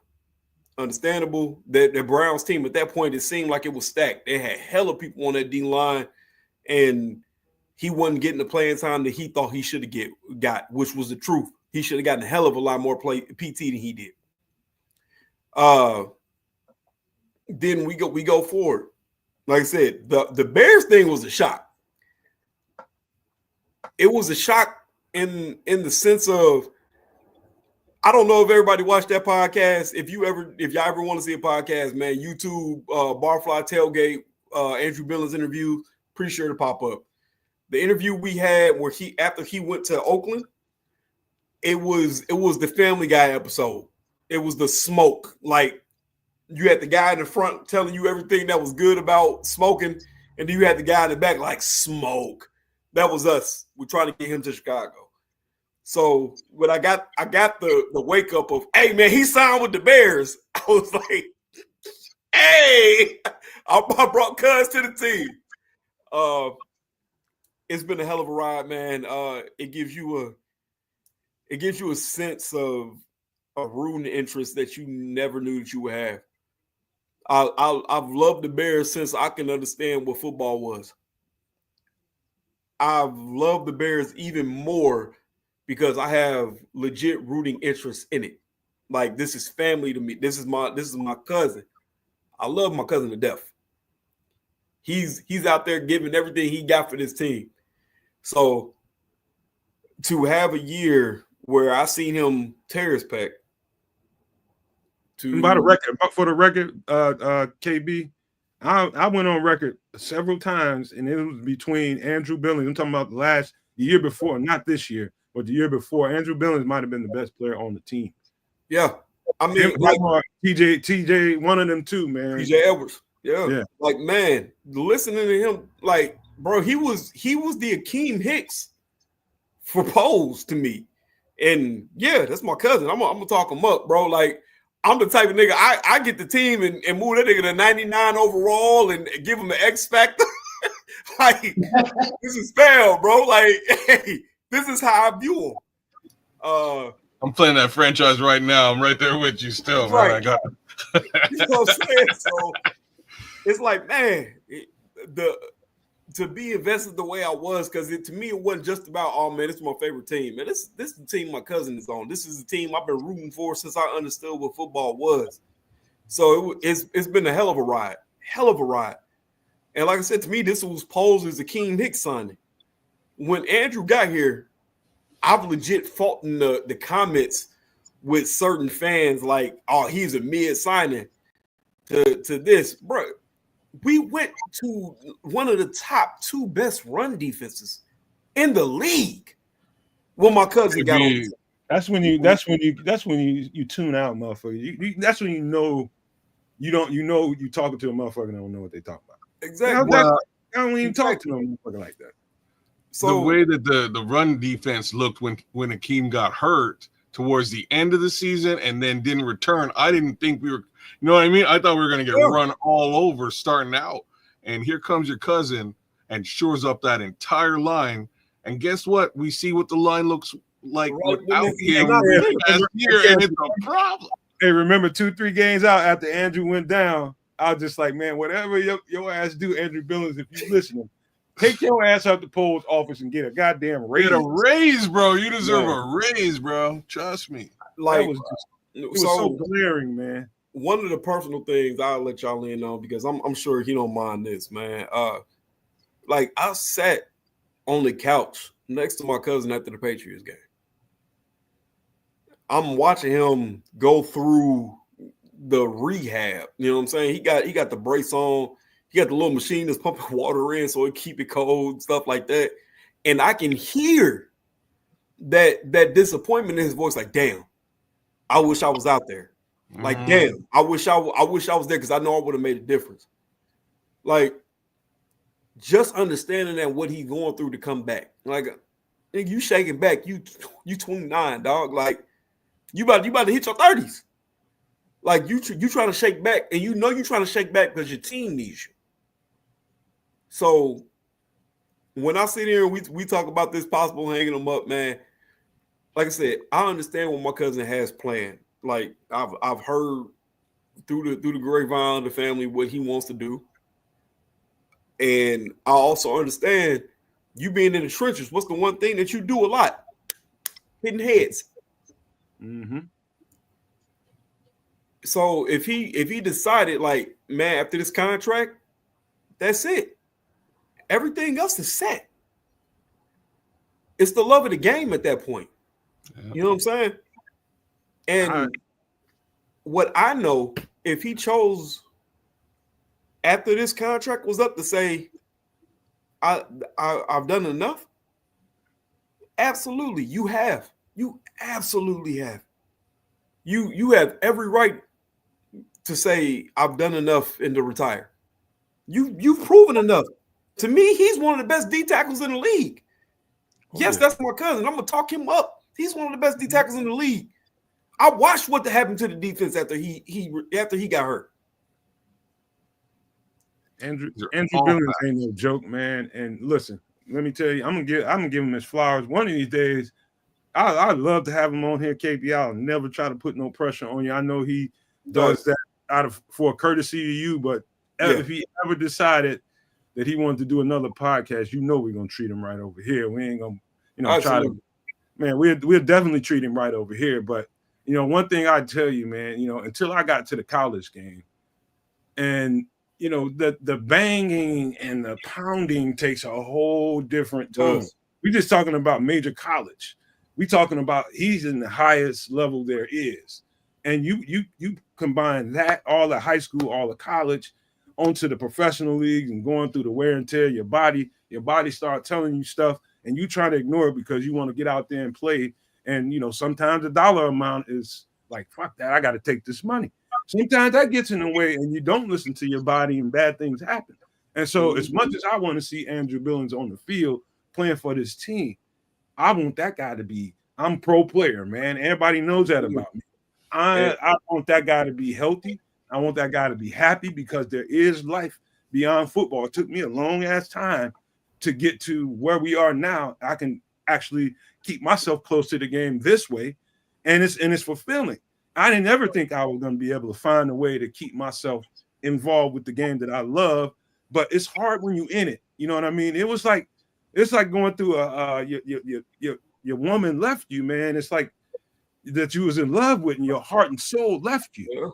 Yeah. That's like, man, people don't understand that when you got to give it up and when you got to walk away from it, it's the most torturous feeling that I don't even know how to describe it to you, but it's like you got a dagger in you, man, and you just can't get it out of you because you can't be with the one you love, and that's this game. Yeah. So I don't know what it is for Andrew Billings, but if it's anything like I felt like when I knew I wasn't going to be able to play the game no more, I understand what he's going through, man. I feel it for him, for real. Yeah. I was going to say, like, I'm seeing the comments, I see Crimson say, he'll probably come back if he can get a ring. Yeah, I was just going to put that up. Like, I absolutely feel like if he had that shot, yes, he would play to get that ring just because you look at his career, man, he ain't really had the opportunity to play for anything like that. Like, we were with the Bengals when the Bengals were shit. And then the Bengals draft Joe Burrow, and my cousin went to the Browns. Like, the Browns had that year where it was like, damn, they decent. And then they fell off hard. Like, and then it was, all right, man, now I'm going to play in Oakland. I'm playing in Oakland. So it just seemed like, man, I'm just playing to play. I know the love of the game is there for him. I know it. Absolutely. So if you sat there and you told my cousin, like, hey, man, can you give us another solid year? I can tell you this right now. This year, he coming back, he going to give you everything he got. Everything. You're going to get a hell of a player this year. So whatever we next give year, KB, I hope he can maybe stick it out for 2026 season, because I think this is the foundational year for the Bears, and 2026 is going to be the year that they really strive for the chip, man. So absolutely, we need your cousin, bro. We need him bad. And by the way, kids and KB, so for the people who don't know what a pec is, that's like your chest muscle. It's a titty. Yeah. muscle. That's what it is, man. You tear, and those muscles in there are so dense, man. And it's a lot of them in there, you know what I mean? And when you tear one, like you didn't strain it, you didn't do none of that. He tore it. So he completely ruptured a muscle in his chest. to get that back. I do know of a few people that played and tore pecs, and it took them a while to rehab that back and get the strength back where they had it. You know, I mean, to me, I think that's going to be the key. Once the wound is healed and everything is fixed on the inside, now you got to get rid of the soreness. Now you got to strength train again and try to get your body back to where it was before you tore it. And who knows what that's going to be like and how long it's going to take him to get back to that strength. It's definitely a process, man. And no, I never had a torn pec, but I've been around cats that did it. I've seen that it. was the hardest thing. It's like they got one bigger titty than the other and shit, and they trying to. For those that haven't played, imagine doing a push-up or bench press, you know, and using those muscles to push out like that.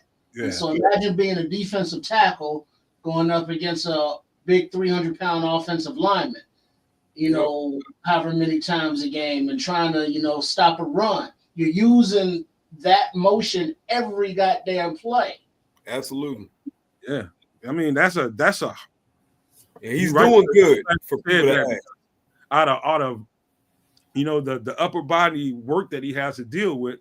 He's taking a pounding right there in that physical area. You got to be physically strong there. And so, I'm glad you mentioned that, Trent. That's very important right there. Yep. And like I said, man, he's doing good. Like I say, mentally, like I said, when me and him sat and talked, man, I knew just being able to hear how he was saying stuff, man. It's other things I don't want to say on air because, you know what I'm saying, that's something that was divulged to me, you know what I'm saying, in private. I know how he felt about certain things. That went on last year? Yeah. And he absolutely hated not being out there. Absolutely. Talking cold, man. Talking cold, KB. Yeah. So, like I said, man, he absolutely hated not being out there with the guys. He wasn't okay with certain things. And like I said, he mentioned it, but like I said, it was something that was said in private, and I would like to say I'm gonna keep it private because that's something between me and my cousin that we talked about. All right, I gotta ask you: is it something conceptually as far as the defensive play calls, anything like that, or something individual? More than that. More than that.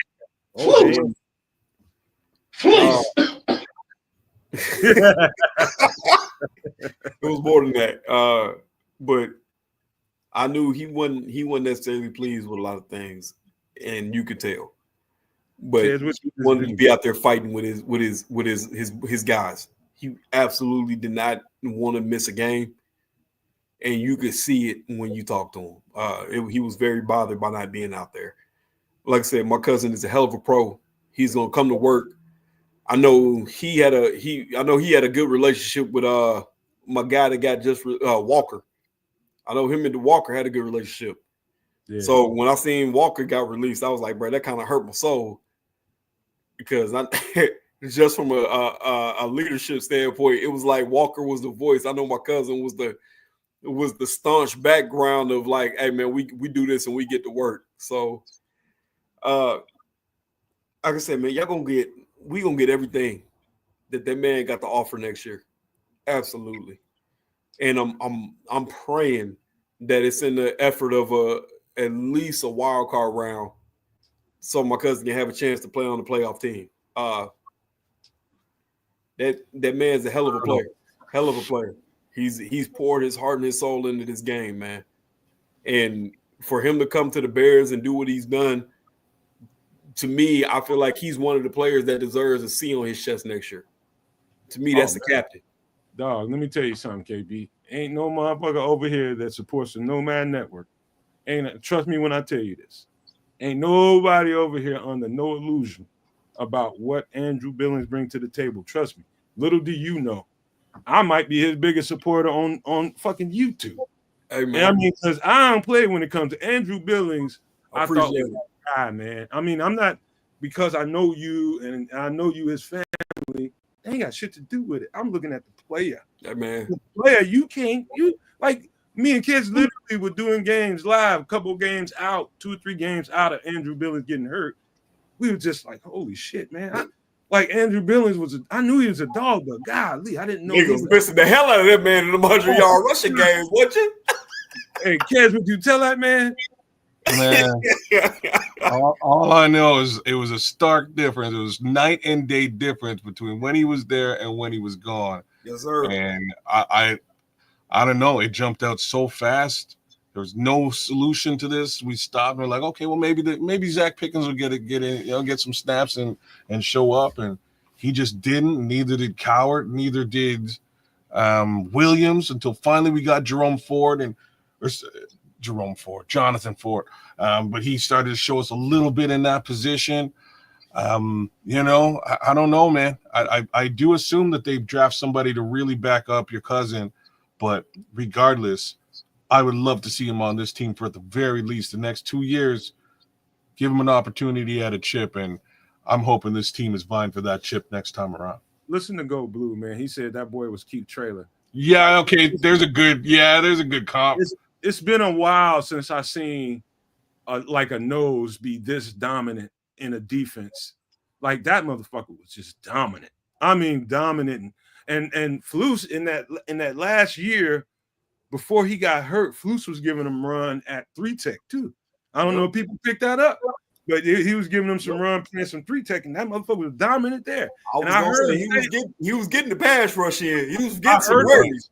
KB, I heard him say on one of y'all shows that he kind of alluded to that, but he didn't want to get too much into the detail that, I could play some 3-tech. And it was just like, and I seen him kind of smirk when he was talking about it. And I was just like, they're going to give his ass some run at 3-tech. And that motherfucker was dominant there. Andrew Billings is quietly one of the better defensive tackles all around in the league. I'm convinced of that. He ain't just embarrassed history or in recent. No, this motherfucker's good, man. Real good.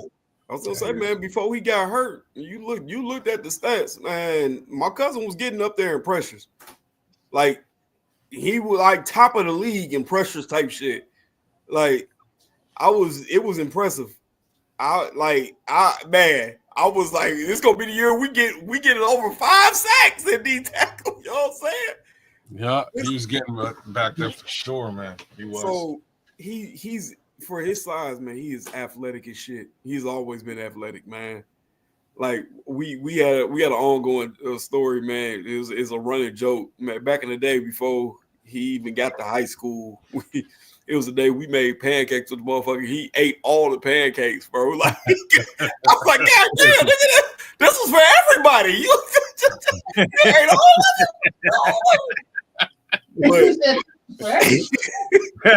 It's the whole goddamn stack, huh? Whole stack, man. But I mean, Andrew's a big dude, man. Andrew can move. You know what I'm saying? I know y'all seen that meme that was running out there where he ran the 4.2. I ain't seen that. He not running no 4.2, but my cousin, he can move, man. And like I said, all props to him for everything he's done in his career, all the way from college when he was at Baylor and what he dealt with at Baylor. I don't know if folks know this, man, but it was a lot of scandal that went down, and he played through that. I was gonna say, man, my cousin was real good friends with Sean Oakman, so that's what y'all know. Sean Oakman should have been a first-round pick, but hey, I heard some stuff. I don't know exactly what went on, but I definitely heard some shit. Yeah, so but I'm a college boy, so I'm used to scandal shit. I mean, it be shit going on everywhere. You just don't get all that. We had AKB. We had to do. You ever seen Pulp Fiction? Yes. So the guy that had the wolf. Yeah. And take care of all cleaner. You have to get the cleaner in. Yeah, we had one of them motherfuckers. This motherfucker, I'd be like, this motherfucker come down. Shit, Negro. That's all you had. Nowhere. This motherfucker's like coming down out of a tree. Like, man, the fuck where you come from, man? Like this motherfucker cleaning up everything, man. Like whenever we was in the club, that motherfucker was posted somewhere. He's sending the wolf. That's all you had to say. Shit, that's all you had to say. Hey, now back in those days, what were scandals, are now just NIL deals. Yeah. So well, you got this gold chain and new Camaro. Your career is over, son. Right. It's like, how many millions can we give this kid? Man, I was born too early, man. I missed the NIL, man. It should have been NIL when I was in school. It would have damn near it would have sure enough stopped all the shenanigans that was going on. Motherfuckers doing little shit on the side, getting money. Yeah, it's a motherfucker though, man. When you go to school and you ain't got a dime in your pocket, and you go to the mall and see motherfuckers wearing your jersey, making money off your goddamn name on your jersey and shit. That's like, man, you know, that's gonna make you jaded than a motherfucker. I don't care who you are, man. It's like, hold up, I don't get none of that. I don't get none of that. My name and likeness getting sold, but I don't get a goddamn dime of that, huh? Okay. Who got them envelopes for me? I need an envelope. I already said 2 minutes. Let me shut the fuck up. You know, but a lot of them sadly go to the route of, yo, you see that new app? They got the fresh bets on there. Yeah. Can't be playing around. You can't be playing around with that. I stay so far and away from a fucking app. If I was in college, I'm talking about a betting app. That motherfucker, that'd be like fucking giving me measles. Get that shit away from me, man. That shit away from me, dog. Fuck wrong with you? You can't fuck around with sports betting. You better damn sure stay away from it, because this, like the agents, people don't talk about this in school. Like the motherfuckers that be around trying to sell you and give you things and all that kind of stuff that comes with it, trying to tee you up to be your agent when you get ready to decide. All that shit's going on all the time. They be at the parties, they be at the clubs, they be everywhere. You know what I mean? And there's no training manual that comes with being a college football player. Nobody's gonna tell you how to fucking do that shit. And I was green to the politics, and I suffered because of it. I didn't know what was going on, man. I didn't have somebody to give me the blueprint. You know, nowadays it's easy to find ways to avoid the pitfalls. But luckily, Andrew Billings avoided all of that, and he ended up being the Bears. And where I think he played his best football is right here in Chicago. Absolutely. And I hope and I pray that if he decides that he don't want to play no more after, you know, however long it is, then I'm okay with that. But if he decides that, you know what, I'm gonna give my all, I'm gonna hang in here. If they want me, I'll stay here, and I'm gonna help them get this ring. I would love to fucking see that. Absolutely. I think it's a hell of a story. Now, I don't want to come off as the insensitive asshole of the show, even though I might be. Oh, you are. We all know that that's kids. You know, stop being modest. His recovery and recuperation, is he on pace to be able to play this season? Absolutely. Cool. Absolutely. Is he gonna make it to training camp? Is the better question. That part I can't speak on. I know that recovery had been going well. I know when we last spoke, he was getting off the pain meds, and it was going to be strictly off of his tolerance and how things went. And that was a few months back. So he seemed to be on schedule. Like I said, we had some stuff that just went on recently, and I asked, and he was doing just fine. He wasn't in the sling and things of that nature. So, like I said, he's doing well in recovery. Will he try to chance it, trying to do a vet mini camp? Don't know. To me, it'd probably be best if you probably set out this, let yourself heal a little bit more. He's a pro. I bet you he's gonna be there. Yeah, he'll absolutely be there. He's gonna be in the building. But when training camp starts is when I'm betting he's gonna be full go. Okay. So like I said, that ain't me talking to him and asking him. That's just my bet. Like I said, it sounds like he's doing well right now. So if he's not there for the veteran mini camp, I damn near sure he'll be there for preseason ready to go. And one of the things I would, if you get a chance to talk to him anytime soon, this is a very particular question. And this is something that you listening to Ryan Poles talk on Hogan Johns again. Shout out to Hogan Johns. One thing I heard him mention, and this is something kids know this, Trips knows this. I've been saying this for a while, watching and evaluating Dennis Allen defense. And you heard Poles say it, kids and Trips.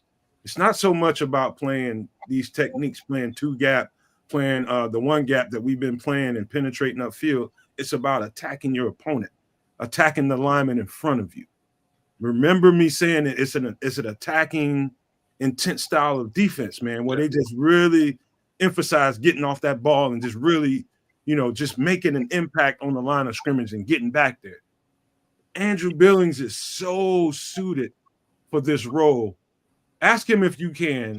Ask him if does he see the particular the difference between what Flus was asking him to do versus what Dennis Allen is going to be asking him to do. And if you can get this out of him, ask him what the difference is.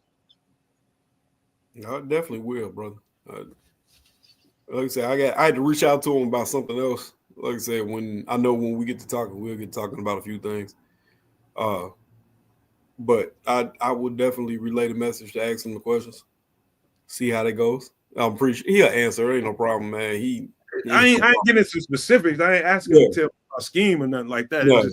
This the subtle difference between what Flus was asking him to do versus what Dennis Allen, what it looks like he's going to be asking. Yeah, like I said, that's my thing. Like I said, my cousin, he'll tell you flat out, "Hey, man, I'm a pro. I'm gonna do whatever it said." So I'm sure he'll tell me, and I'm sure he won't have no problem with me relaying said message. So once I get the point to talk to you, like I said, I will hit you up personally and let you know. You've been DMing, bro. Hey, I'll let you know what's going on so I can get on the show and tell you. All right. I'm looking forward to that, man. I would appreciate that because absolutely, I'm a nuanced football person, man. I want to know little details like that because I think the details are underreported. You know what I mean? And I try to do my job, and we try to do our job over here at the Nomad Network to get people the comprehensive nuances about what's going on because to me that's more important than the news. You know what I mean? It's way more important than the news. What is it going to look like on the field? What are they asking him to do versus what was going on in a similar scheme that Flus was doing? Right. This kind of stuff that people want to know. But let me get this down and ask you one more question before we get up out of here, or let me see what you think about this. We sitting there at the number 10 pick, KB. And I know you got some guys that you like. Wait, hold on, Nomad. Ask this question while Ked sets it up. And we're gonna have KB run it while he's explaining who he likes and why. Oh shit! You want Ked to tee it up? No, Ked's tee up the screen and get the mock going. Oh, y'all trying to get him on the record? Y'all trying to get him on the record? Put his feet to the fire and shit. He trying to get you to do a mock. That's what Go Blue want to see. Look at that super chat in there from the No Maniac Go Blue. Hey man, that 50 looking good, baby. Hey, what up, Go Blue? What up, Go Blue, my guy? That's my boy, Blue. Absolutely, that's my boy, Blue. Hey man, my man said I'm gonna die in the ring with 2 bad bitches. Let's go. Shout out to Go Blue, man. Appreciate the love, man. That man loves what we do over here, so supportive over here, and he can never support a more appreciative network than this one over here, man. Because I got straight up love for people that love us, man, really do.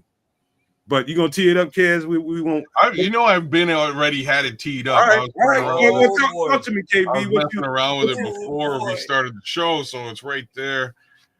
Let's get it. We go. All right. So who you liking off the top, man? We at 10. Who's your preference, man? Man, are we doing off my bias or what we need to be my professional?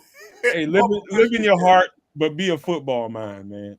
All right, man. And it's more so. I mean, you can't predict what Ryan Poles is going to do, what his board's looking like, but based on this team's needs and your knowledge of football and of these prospects, what would you do as close to team schematics as possible? Ooh, y'all doing this to me? Ooh. Hey man, everybody that came through that slide through down there get this every fucking time. Ooh, okay. We put it on Swift. We put it on Swift last time he was here. Hey man, look, before we do this, I'm gonna let y'all know I got a running back bias, baby. I was a running back. I Yeah. got a running back bias. Here we So go. that being said, I'm not one of them folks that's like, man, it's got to be Genty all or nothing. Well, let's see who's on the board, kids. I'm not, like I said, I love Genty game, but Genty wasn't the one I would take if I had to pick. Gone. Wait. Now, you want to do trades or no trades? You hold on now. If we can do trades, let me see the board. Let me just ask you this question before you even get into that. What do you think the likelihood of a trade is? Give me a 0 to 10 ratio. Okay. Oh, that's good. It depends on how this board fall because I seen Shador go at 9. I believe this. If you tell me right now that Shador goes before 10, my likelihood is probably sitting somewhere around a 30%. I'm not. Real talk, Kevin. You got the worst. You got the worst possible draw here, and why I'm saying that is like all the big names gone. They all went. You know what I'm saying? Everybody went. Will Campbell's gone. Abdul Carter's gone. It's very likely though, man. That's very. It is. That's solid. Mason Graham's gone. Genty's gone, and Shador hoping to get that Pittsburgh trade down. You know what I mean? Like everybody's gone. All you're really left with here to start things out is Tyler Warren as a look. You know what I mean? Or really, you're trading back to get one of these other guys. Nick and Worry. All right, here we go. I'm looking at the board. Show me You want to see the board? You already getting orders in here. Kenny Grant, Tyler Warren. I'm not okay. Before I'm a Michigan fan, I need folks to know this right off bat. I'm not taking Kenneth Grant at 10. Absolutely not. He's a hell of a player. He's a hell of an athlete. He's a freak. He's a big boy. I'm not taking him at 10. If I have the opportunity to trade back and I can still land Kenneth Grant, then we got a talking point. But me looking at this board, I'm Xing off McMillan. Warren is going to be somebody that's interesting to look at, but I don't know if I'm taking Tyler Warren at 10. I mean, you know what I'm saying? Mm-hmm. Hey, KB. What's up? Let's take a pause for this commercial break. I don't know if I told you, but happy birthday, big dog! Hey, we out here, baby. Big 3-5. Let's get it. Oh, happy man. Birthday. Happy birthday, brother. Happy birthday, man. Appreciate Cheers the love, to you. man. Oh, man. So, man, just looking at this board, I mean, I'm probably looking at a trade back. It's nobody at this point that I'm looking at that I feel like we have to take. Yes, Tyler Warren is a hell of an athlete, a hell of a player. But if I can trade back and gather more picks, this is the draft that I felt was built for the Bears. Because the needs that you want, they're deep at them positions. Unless you're looking at this tackle situation, if you think that you need to replace somebody at left tackle right now, I've seen Kelvin Banks on the board. To me, Kelvin Banks, non-injury wise, might be the best left tackle on the board. And that's even throwing in Will Campbell. Will Campbell's a hell of an athlete. Will Campbell's a hell of a left tackle. But if I had to pick between pure left tackle, I would probably go Kelvin Banks over Will Campbell, but Will Campbell was my number 2. The one thing I do not want to see in this draft, and I don't know if y'all high on him, I do not want to see us take Mimble. I don't. Mimble already gone. He's gone already. That number 2. You know what I'm saying? Like everybody gone, man. They already went. So right now, my top priority will be trying to trade back because I see names on that board that I like. I like Kelvin Banks. I'm a big Mike Green fan. Yeah, I know the trouble that follows him, but I think if you can get Mike Green on a trade back, you get a hell of a pass rusher. And like my biggest thing is that first pick is going to be on the line somewhere. All right, so here are your trades, right? So Denver 20. They're offering pick number 20, 51, and a second rounder next year for your 10th pick and pick 148. But then Harbaugh and the Chargers are looking at 22, pick 22, 55, 125, and a second next year. Oh, that's superior. They're not asking for 2 picks either. So I think that's tough. That's superior right there. I think this one looks like the better trade, but I'll leave it up. It definitely does. Let me see the board again. Yeah. We don't know. Jay, we don't Jay, know. No, he's not. Absolutely not. Jay Capone, who just busted up in here. We don't know Jay Capone. Yeah, well, we're not saying that he is. All right. I'm just saying I'm just going off of what I feel. You know what I'm saying? It could be a possibility after this season that he might decide to. But there's also the part of it that might be, hey, I'm still trying to play. So I'm not saying he is. I'm not here to break no news to nobody. I know that's what folks came here for. I'm not breaking no news or nothing, man. I'm not trying to speak for my cousin because I don't know what my cousin is thinking. I'm saying that if I'm going off my heart of hearts, if he decided after this season, I can understand. Spoken by my guy Ryan, last name Billings, if you're nasty. So right now, man, I see we got McMillan. Somebody's gonna take him and love him. Tyler Warren, absolutely, somebody's gonna take him and love him. Man, look, this safety thing, it could be real, bro. Malachi Starks could be a real thing. Mike you Green. like Starks? All right. Like I said, Mike Green. It's names on this board that I would be okay with trading back with. You know what I'm saying? Derek Harmon from Oregon. I don't know if folks got to see my man's play during the year. He was a hell of a player, man.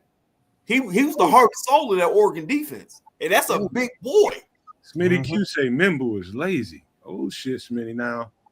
Hey, I'm man. starting to shit now, Smitty. I don't know now. You got to give me some kind of reference point now. I'll say this. I watched a certain breakdown where a certain network dove into his tape, and it kind of on the oh yeah, they got past me side. Okay.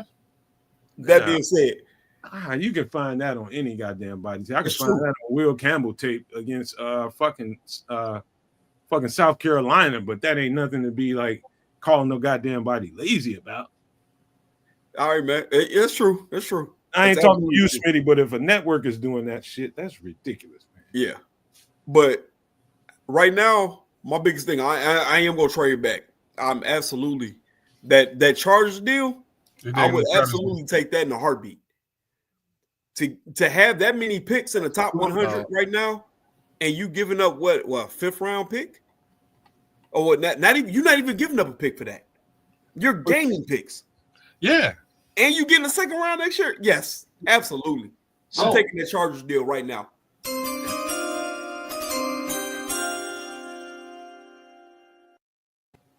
That's a smart man. Oh, Smart man. all right. So you're on pick number 22. A couple of offers already. We not worried. Chargers are looking at 47 and 78. Ain't no love for Detroit, but they're offering 28. And by the way, KB, if you run into some questions about any guy, I don't know if you've been paying attention to, but we've been locked in like a motherfucker on every prospect in this draft. I will be able to tell you. Okay, absolutely. So let me see the board, because like I said, at this point, I'm not taking trades. Oh, there's your board right there. He fell to me. There's your boy. Mike Green at 17. Stop it. Yeah, so you're picking with 17 being overall on the board at the 22nd pick. Absolutely. All right. Absolutely. Shades of Khalil Mack to me. You get that boy to put on some weight, that's a problem.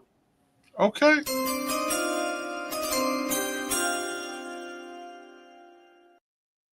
Sound like that pick is in. You're that's the pick. You just picked I'm locked in, absolutely. You're locked in. So the Mike only Green, other Chicago Bear. The only other pick you could have probably talked me into at that point would have been Josh Simmons. And at that point, it would have been if you were 1,000% out on Jones, on Braxton. If you were out on Braxton Jones and out on Karan Amagaji, and you were just like, I'm taking somebody to be my left tackle right off the bat, Josh Simmons. Right. But I don't feel like that's the way the Bears are going. I feel like they got a lot of love for Braxton Jones. I feel like your GM felt like Karan Amagaji has a lot more to give than what he showed. So you give me that monster on the end right now. Mike Green coming in to rush on third downs. Oh God. Yes. Hey, Nomad, can you get the scroll going? Get the practice going as he makes. You ain't even got a scroll. Kenneth Hold Grant on, like man. that. Are you putting me on the spot? I'm trying to manage the chat. Man, Trip. Man, the hell with you, Trip. Why you starting shit? See, the chat, they be all right. You know, they comments will be there when you read them. You know what I mean? They ain't going no maniacs. I'm just going to say Omarion Hampton has no business going to the Texans. They got no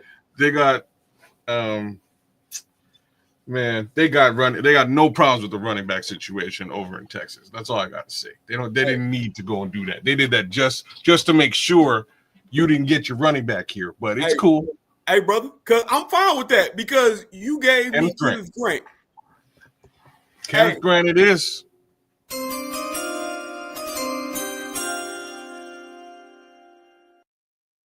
That's nasty work. Pick came in and you're going one time right again. Wait a minute. Who did he just pick? He picked Grant. Kenneth Grant is a Chicago Bear. Kenneth Grant. Oh shit, I gotta change that now. Yeah, defensive tackle. Yeah. Yes. So you got the rotation in there. You got my cousin. You got Grady Jarrett. You got Dexter. You got Kenneth Grant. Oh my God. With Mike Green as your relief on the edges? Disgusting. That's pretty nasty. Nasty work. So a couple of trades on the board. 41. Kansas City's offering 63, 66, and their fifth rounder. The Dolphins are offering pick 48 and pick 116. Just figured I'd let you know. I don't know if you want to take either one of those. I would suggest that you didn't because I think you got some good stuff already. I'm not right now. Am I going off of what I believe PFF is going to do or what I believe the Bears should really do? If I'm going off of what I believe the Bears should really do, this would be my running back pick. And I don't know. I've been very vocal. I'm a Quinshon Judkins fan. Okay. If you can give me Quinshon Judkins with that second pick, with the fact that we still have 50. Oh yeah. Oh, hold on, 56. Okay. So you got 55 coming right up. You're at 41 now. So okay. And how many picks? What are remaining? I'm gonna scroll down right to Judkins. Oh snap! I was like, Judkins is gone. He's not gone. He's here at 56. For a running back in here. Yeah. I'm at this point, like I said, the fact that they got Quinshon Judkins at 56, bro, that's wild work. I'm taking Quinshon Judkins right now. Uh-oh. There we go.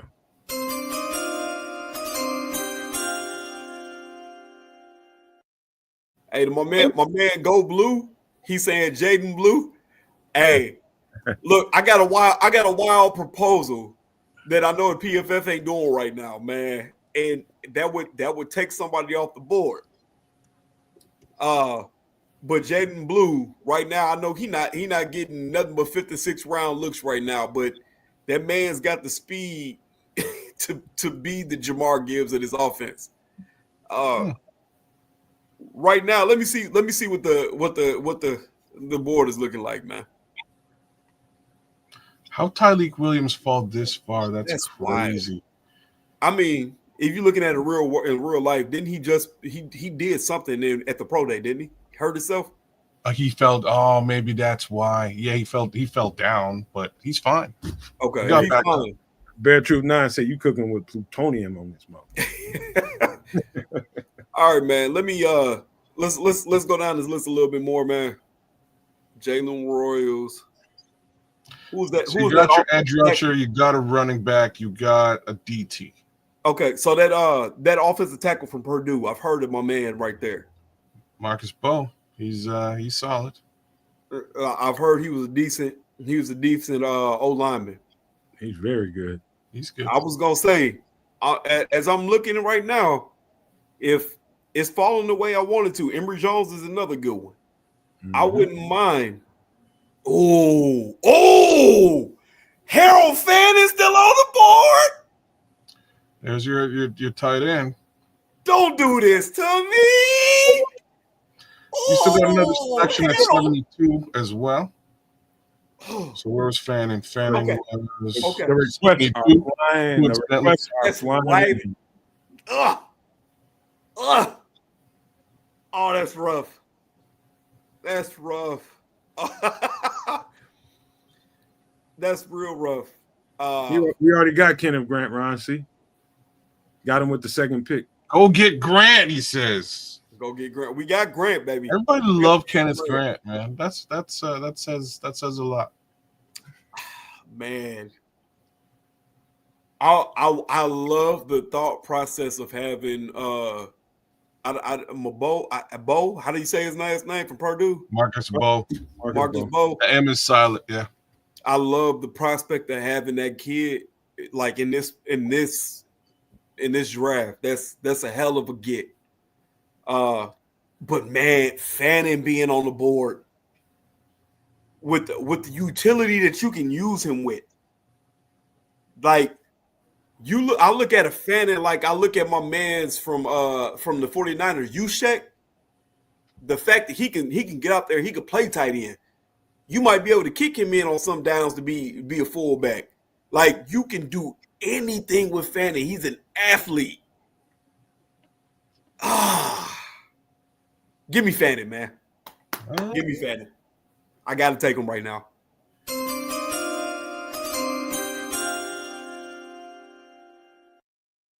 His name is Harold Fanning, right? Harold Fanning, you are a Chicago Bear. So I can't see who is that the outside linebacker from UCLA that's on the board right there? Yeah, he's an edge. Okay, so you got him, but Emory Jones is on the board. He is. I would if Emory Jones is on the board right now, him being on the board, I would probably take Emory Jones, just so you can get somebody in there to compete. There's Cam Williams as well. That's the right tackle, ain't it, from Texas? I think you're right. I think he's a right. No, man, is Cam Williams a right or a left? He's a right tackle. He's a right tackle. Yeah, I was gonna say Banks is the left. So, and I was gonna say it's the same thing with Emory Jones. Emory Jones is also a right tackle. 6'5", 315. He can give you the flexibility, and maybe they could kick him inside to play a little guard if he needed. I don't know if that's necessarily his game, but Emory Jones would be a solid pick here. What are my DBs looking like? I say right now, not corner. Let's go safety and wide receiver.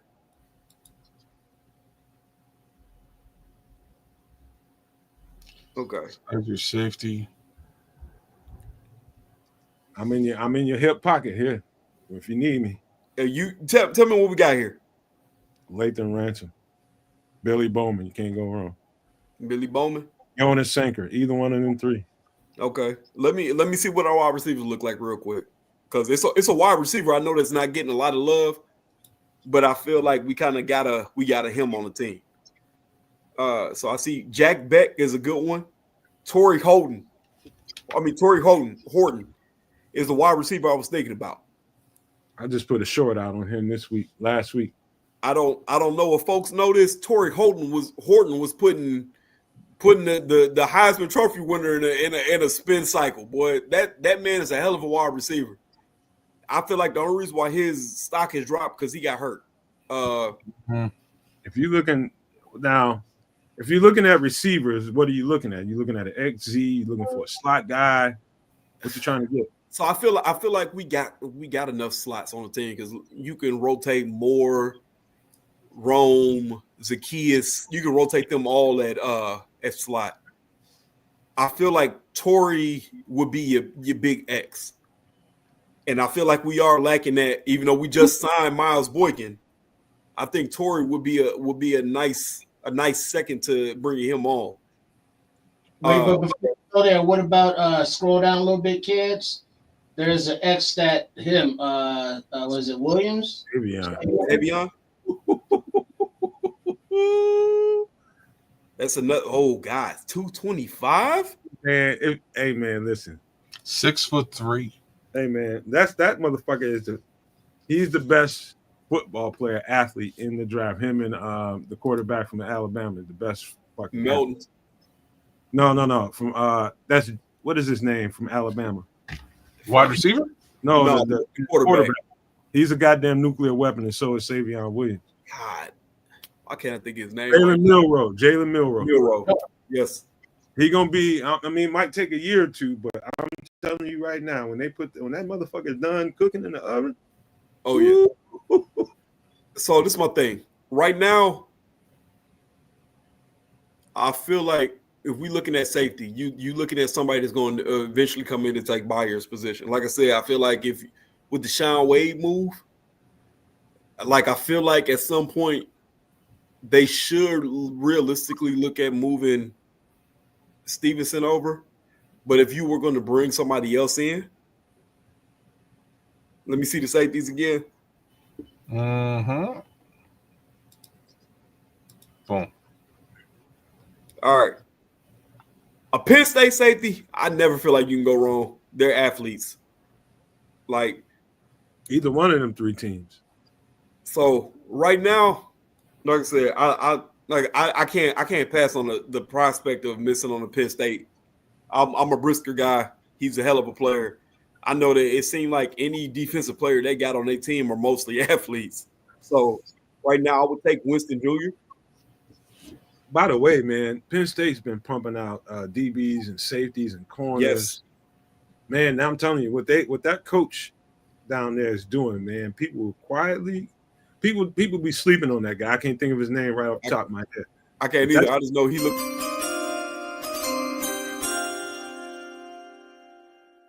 Boy Peel. He came in and did that damn the coach swap. It was acting like they coach.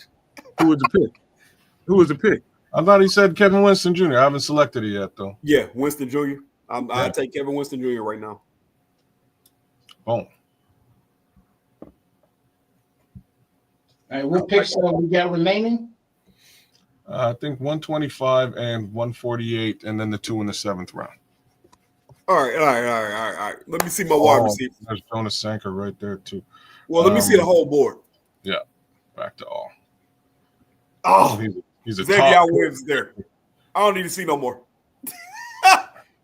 Oh, Savion Williams? No kidding. Give him to me. I don't need to see nothing else. Give me right. Xavier Williams.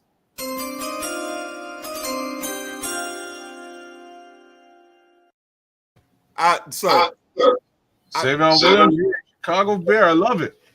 If you told me the draft was gonna go like this, bro, I go up to Hallis Hall and shake this man's hand myself. Like there's no way this draft will be falling this perfectly for us. To have you fix to me the defensive line, you get the rotation on the D tackles, you get your rotation on edge, then you turn around and you get your in between the tackles running with Quinshawn. You walk away with a piece like Fanning Jr. Stop it. Hey, Bear Truth 9 got a question for you. He asking me, but he said, Nomad, does Ryan even know what plutonium is? Just wondering. Hey, that yellow cake? Is that what you mean? From the motherland? Stop it.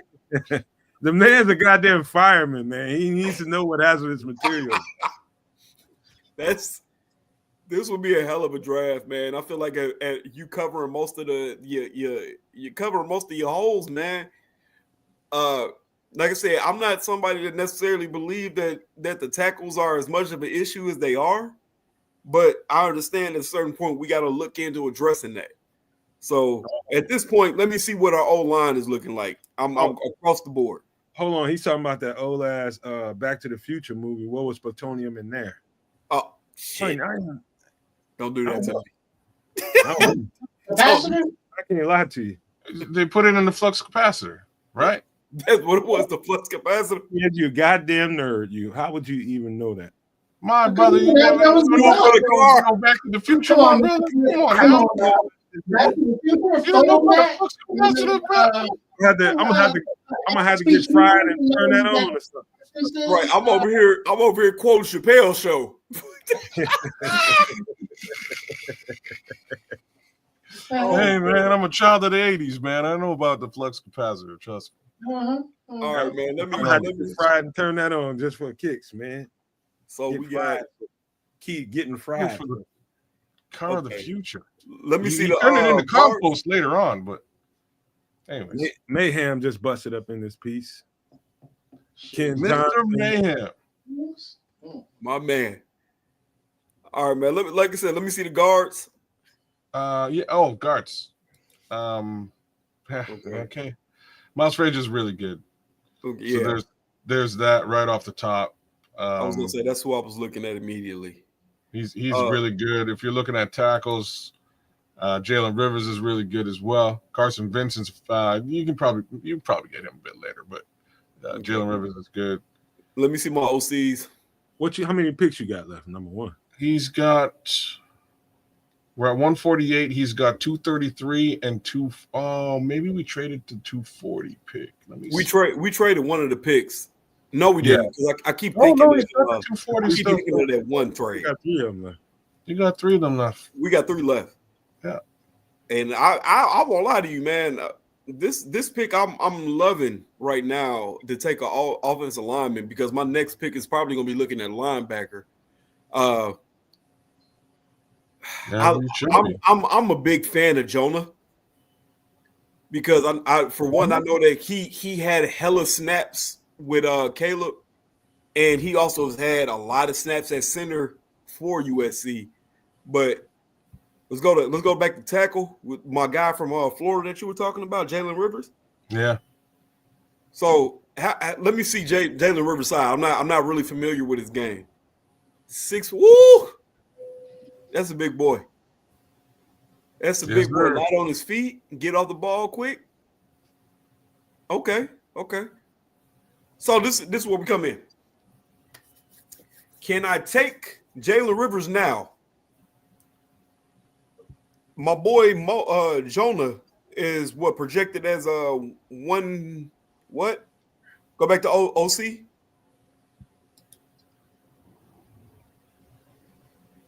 So he about 160. Okay. Yeah. All right. So right tackle, we're definitely for sure with right. Okay. Braxton Jones and Karan. It's how sure are we there? Are we sure that we're okay with both of them being the competition for each other? If we're absolutely sure with that, I would love to take a Jonah at this point because I need somebody behind Dalton that I can trust in. At this point right now, you know that guy's only like 26 years old. Who, Jonah? So Dalton? No, Dalton. That part I understand. Absolutely. And what's my man that's rehabbing? Who, Stromberg? Ricky Stromberg. I am a fan of Ricky Stromberg as well. I will say that. I definitely am. I wanted us to take him in the 6th round out of Arkansas. I wanted him. He was a good dude. Let me shut up and chime it in for Ryan beat me to sleep. Oh man, you good, bro? I was just chiming in to let you know that there are some bodies at center who are capable that are there.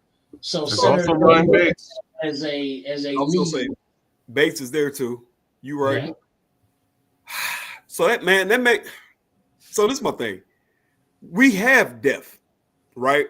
You got Stromberg, you got Ryan Bates, you got the competition that's going to be between Braxton and Karan. We already know Braxton more likely is going to win that. If you feel comfortable, because at this point, yeah, like I said, my man Ken Johnson saying guard. Like I said, with Bates there guard, you have somebody to step in behind Thuney. Let's look at guard real quick. What's my man, the young guard that we signed? What'd you say? I was gonna say we picked up a guy out of from the Chargers. Yeah, that. What was he's talking about Jordan McFadden. Yeah, McFadden. He's definitely gonna challenge somebody for a job for sure. So, damn, just like looking at this is like, man, I know Miles Frazier's is a good one. Rodgers, man, you absolutely right. I feel like they are very high on I'm a guys you right now. That's another thing what Scrolls is saying. We picked did we pick a safety? Or did we wait? We did. We picked my boy at Penn State. Let me see linebacker. Hell yeah, Ken Johnson. He's an athlete. Oh, Kaiser there? Jack Kaiser's in the building. He's available. Golden Domer. Hold on now. Like really, all the ones I would pick are still available. So right now, if you had to look at the list, because right now my mind would be leaning toward Jack Kaiser. I've seen him play out here a numerous amount of times because, like I said, I'm in South Bend. I see Notre Dame play. And before anybody say anything, I am not a Notre Dame fan. I can't stand a motherfucker. So if I'm sitting here telling you I see a player from that team that I wouldn't mind taking, as a matter of fact, KB, he's one of the first guys, because we was doing the playoffs at the time. He's one of the first linebackers that we profiled. We profiled all kinds of football players on him, but Jack Kaiser is definitely one of them. But in my opinion, the better linebacker overall of the two is Teddy Buchanan. Teddy from Cal? Mm-hmm. Hey, man. Look, hey, this one as a coach, man, I'm referring to my scouts, brother, because I'm looking at Kaiser. I love Jack Kaiser. Teddy Buchanan. If you're telling me that Buchanan's a better linebacker, I'm leaning toward it. Give me Buchanan. All right. This structure, I wouldn't feel. I feel great about taking one, either two. Either of the two. I'll take Buchanan right now.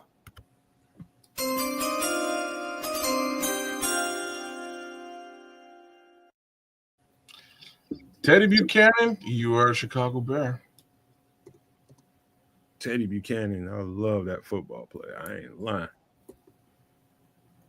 Man, Back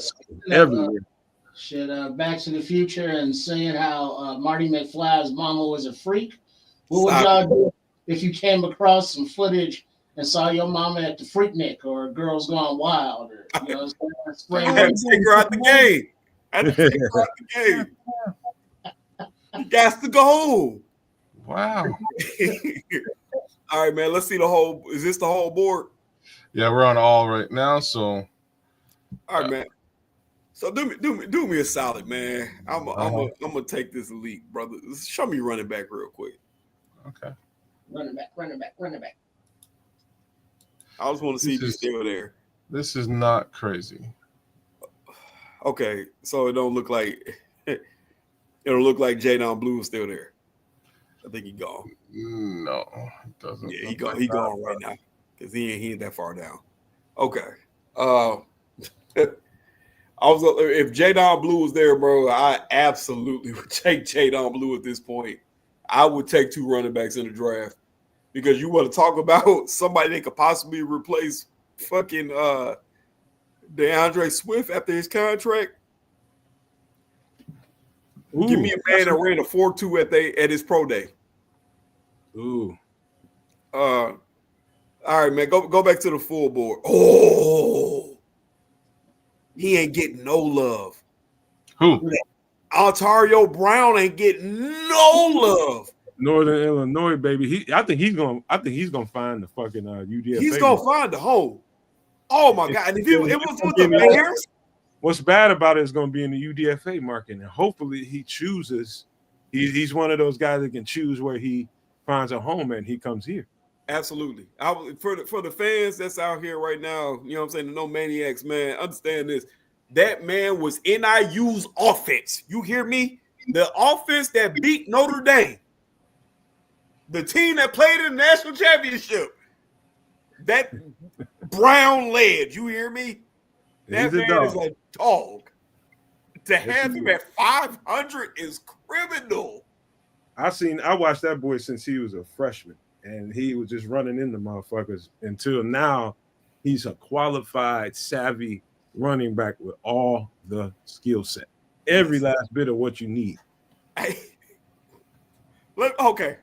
Let me see the board again. But being that Northern Illinois, that's in the local That's area. in the area. So they'll be able to bring him in, at will. Without giving up a 30 visit. Exactly. Yes. You don't have to use it for that. So I'm sure, and Poles likes the local area guys anyway. So I'm sure they up on them. Yep. All right, man. Like I said, man, let me see the full board. Okay. What do we got? Okay. It's 90 some people in here. Please make sure everybody hit the like button.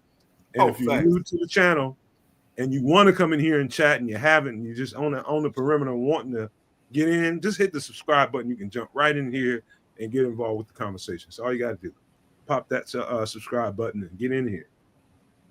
Okay. So, I mean, we've addressed a lot except O-line. Ooh, Kyron Lacey is still on the board? What kind of nonsense is this? I see Willie Lampkin. That's another. I know about him. He's decent. Do we know anything about Jacob Gideon? If I'm gonna give you a little tip here. Go to offensive tackle. Did you draft the tackle? Not yet. To be real, did we pick an O-lineman yet? Caleb Rogers, Marcus Bull. Let me go down there. Caleb Rogers is definitely the truth. John Williams never got an offensive tackle. Actually, he didn't do anything in the trenches. I think right now, if you keep going down a little bit, keep going down just a little bit. Going down the list. Yeah, just a little bit. Ooh, Ruben Fathery. You got some players there, man. Hold on, Jared Penning.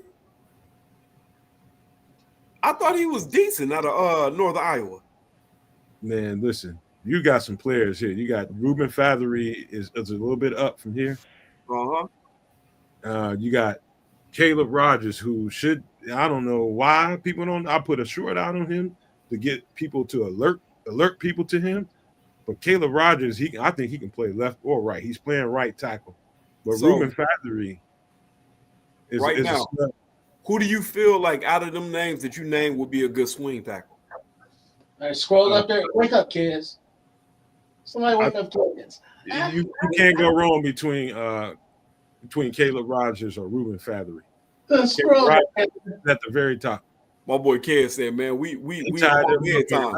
Let's go ahead and get it. Let's get it on, man. What we doing here, man? All right, man. Give me the one that we feel is the best swing tackle. My boy, is it Texas Tech? Caleb Rogers. I would say Caleb is probably. Give me Caleb Rogers right now. Let's speed this thing up. We ain't gonna keep on.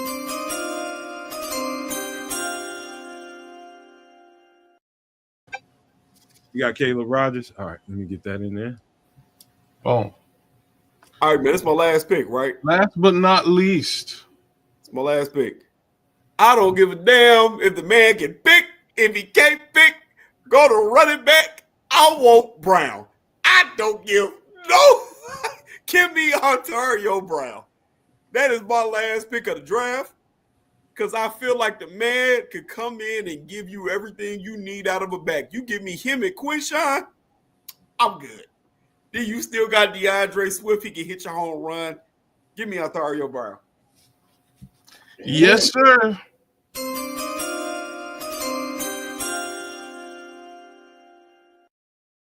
I ain't mad at you, bro. Even though I got to change this thing again, and I ain't mad to do it. You got Ontario Brown? Yes, I did. Oh my God, that's beautiful to me. This draft is beautiful, absolutely beautiful. You got two dogs coming in on the D line. You got that's the type of rotation you looking at with Philly. You got Green that can rotate in. You got my boy that you drafted last year that we were really high on. My name escaped me out of Kansas. You got those two. can play off of each other. Kenneth Grant coming in with Jared, Dexter, my cuz. That's hella good. Quinshon Judkins. I mean, that could be a starter damn near day one. Harold Fannin, amazing. That's a move tight end. You can put Fannin anywhere you need to on the offense at wideout. He can run the slot if you need him to. Kevin Winston, like I said, Penn State puts out athletes, man, especially at the DB. Savion Williams, Big X, get him in. Like y'all signed off my boy Buchanan. That's better than Jack Kaiser. You got somebody to come in to replace Jack Sanborn, somebody that can possibly step in and be your replacement for TJ Edwards down the line. So you got your linebacker there, Caleb Rogers. Big fucking linebacker too, man. He's a Dennis Allen type of big linebacker. There you go.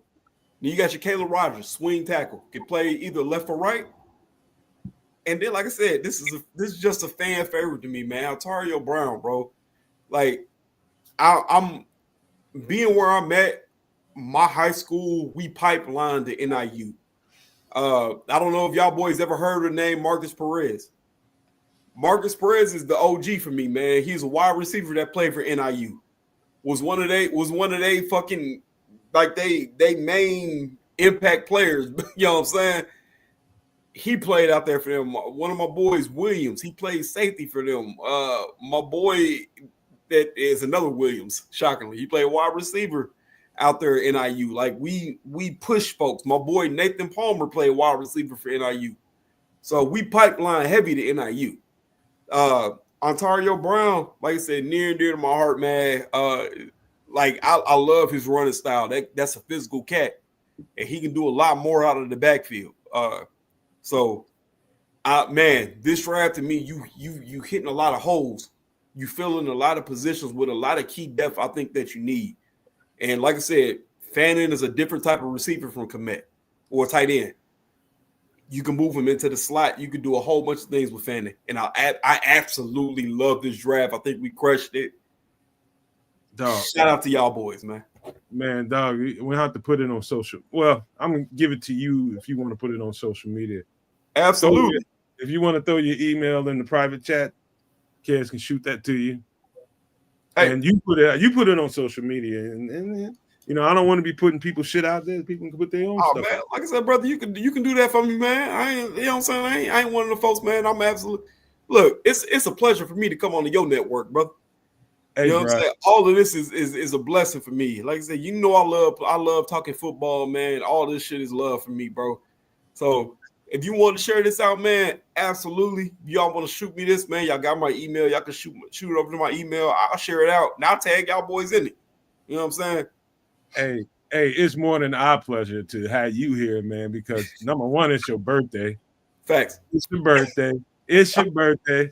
Hey, you know what I'm saying? You came here on your birthday, man, and that's love right now, because you could have been doing a whole bunch of other shit, probably freaky as hell, but you didn't. You came on the network and you got it in. Had kids sitting up there looking like big Luther Vandross and shit, falling asleep. Yes, I'm sorry, brother. I'm sorry.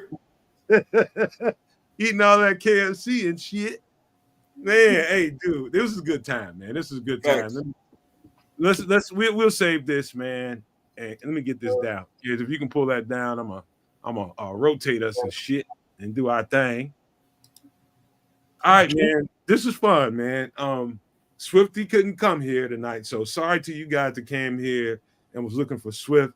Swift had a situation that popped up. He let me know, and peace and blessings to him and his family and whatever's going on there, which I don't know any real details of, but I know he needed to move around. So appreciate him for even considering coming on here, and hopefully everything is good, you know, for the most part. I just hope everything is solid with whatever is going on there.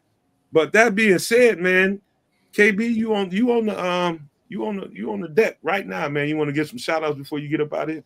Oh man. First of all, man, shout out to you kids, my boy Triple R, man. Like, you know what I'm saying? At the end of the day, man, like I said, this y'all network, man. I appreciate the shit out of an invite, man. Cause you know what I'm saying? You know where I'm at, man. I do my podcast. That's what it is. just to be on here to talk with like-minded individuals, man. Y'all are a hell of a group, bro. I love y'all show. Y'all do y'all thing, man. And I want y'all to keep going, man. Keep raising that bar and being great content creators, man. Especially for this net, like for our neck of the woods and talking about the Bears, man. When there ain't a lot of positives, y'all boys y'all bring a positive mindset, man, and I can appreciate the shot of that. Everybody except me, but continue on.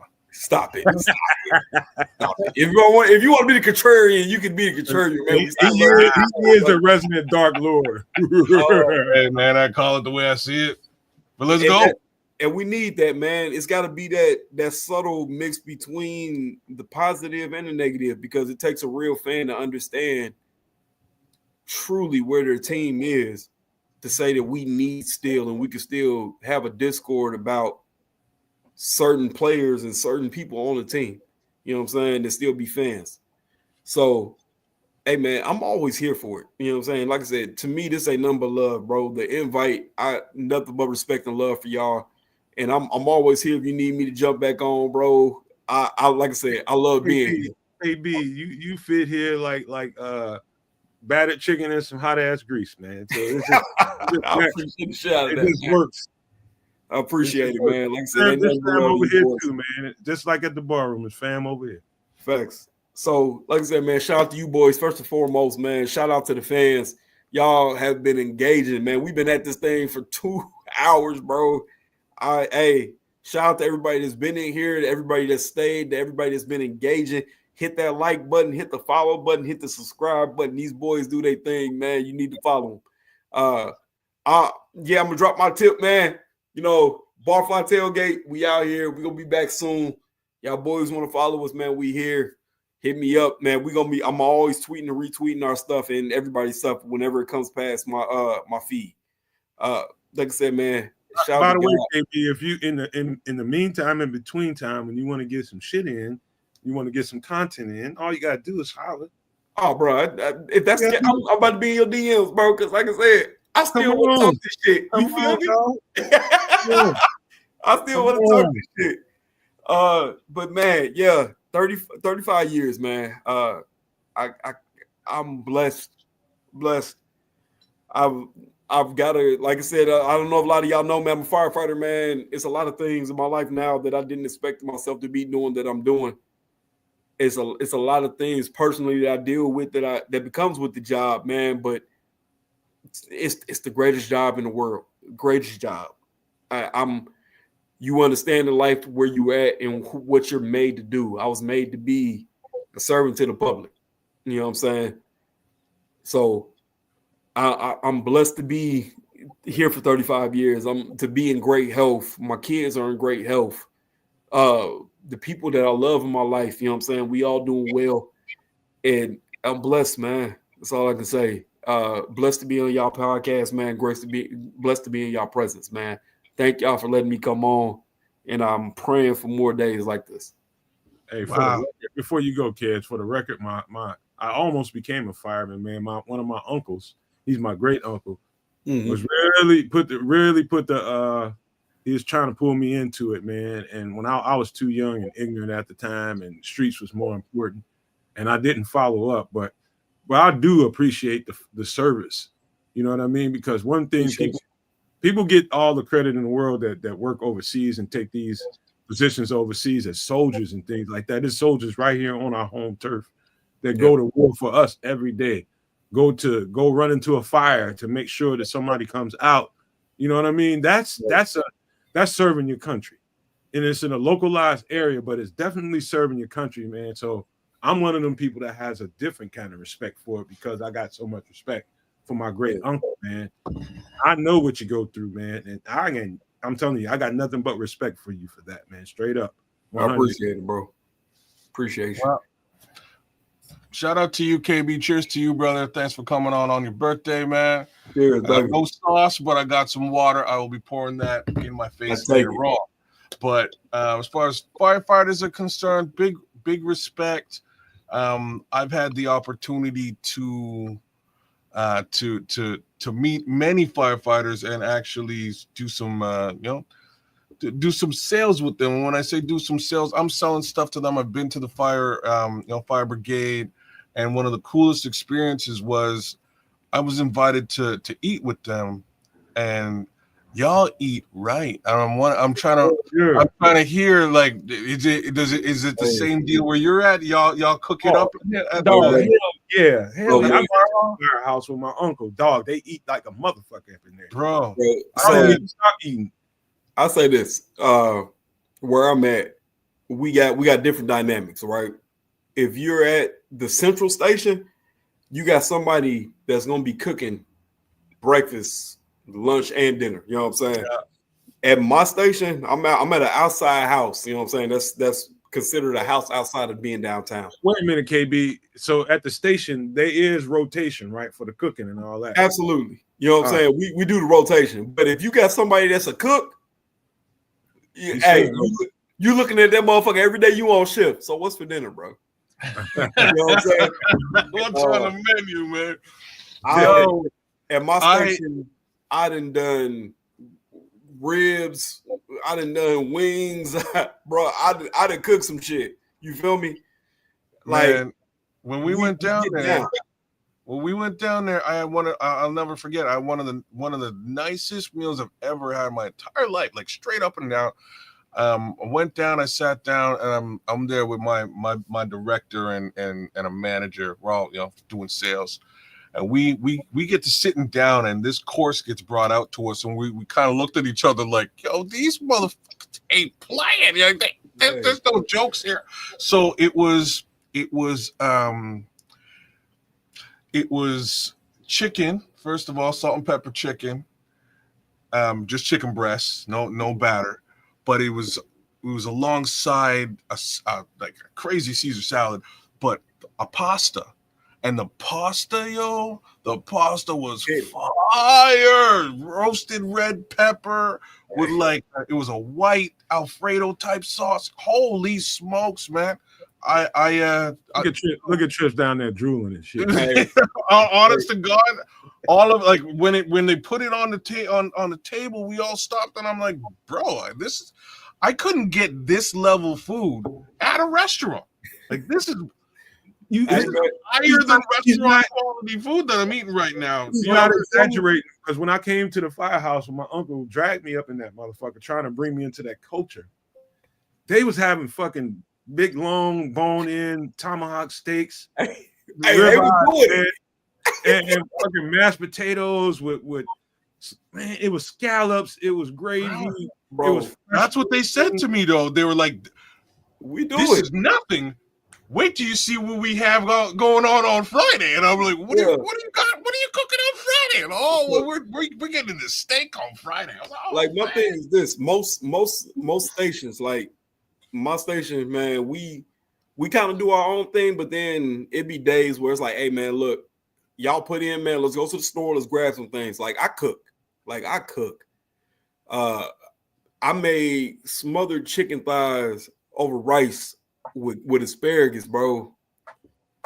My lieutenant that day was like, "Hey, man, where'd y'all get this gravy from?"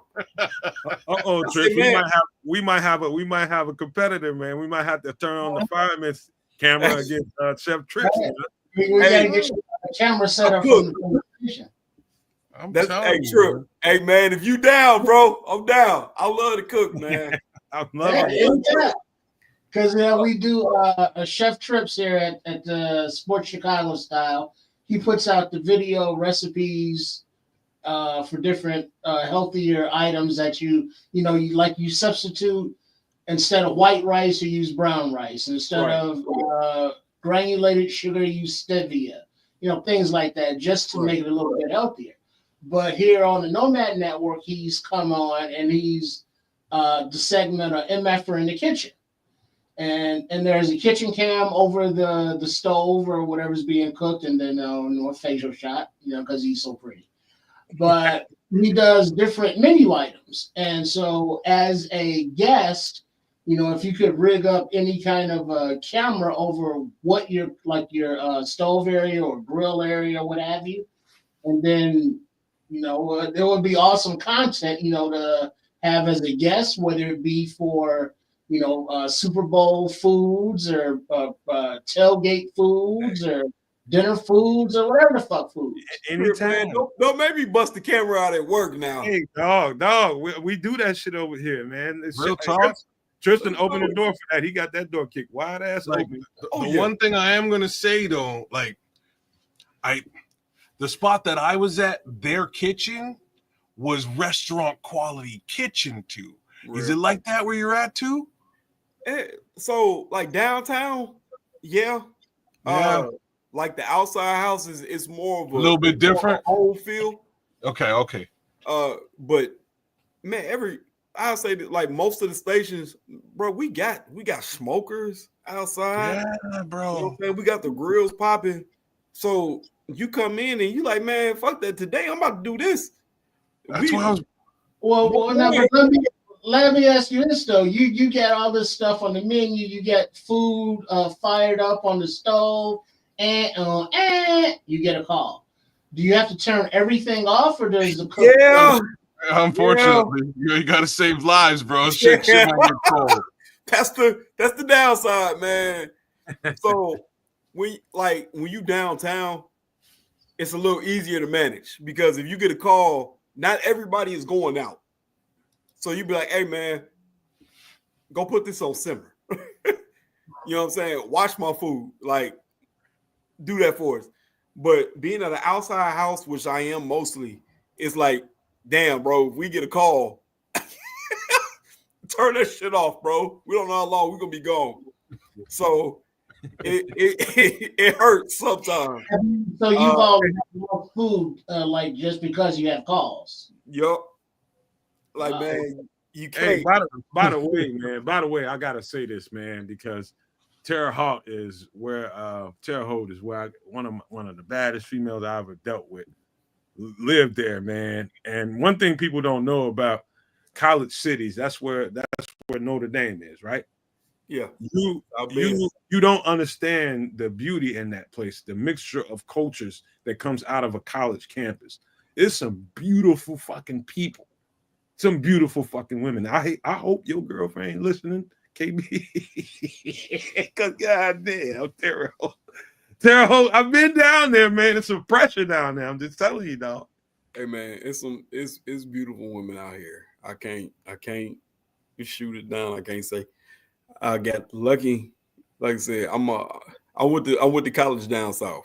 Like I said, I don't know if folks know I went to Grambling State. I did the whole HBU experience. So lovely. Wouldn't trade this shit for nothing, man. I got my closest group of friends, man. We've been friends for over 14 years outside of college, man. We still are down with each other like hard. So she's a Southern girl. You feel me?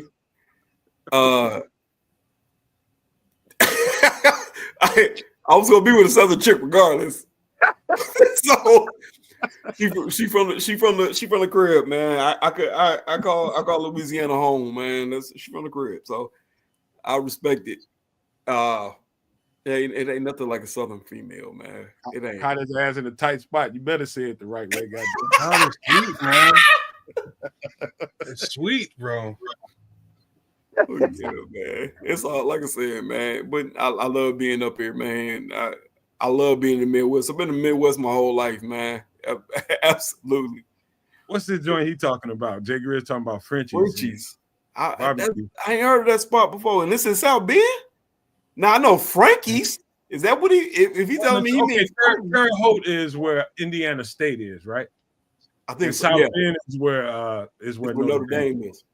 All right, so one of my teammates from high school went to Indiana State, so that's why I know Terre Haute. That's why I know Terre Haute. All right, but man, it's get your shit right, KB, before you fuck around and get in trouble. Now I don't want to get you tied up. Hey man, hold on. After this, I'm about to go get Mr. Nasty time. You feel me? Well, you're all sauced up, man. So you're ready to go. You know what I mean? Fine. He says Frankie's. Okay, Jay Grizz, I know what you're talking about. Yeah.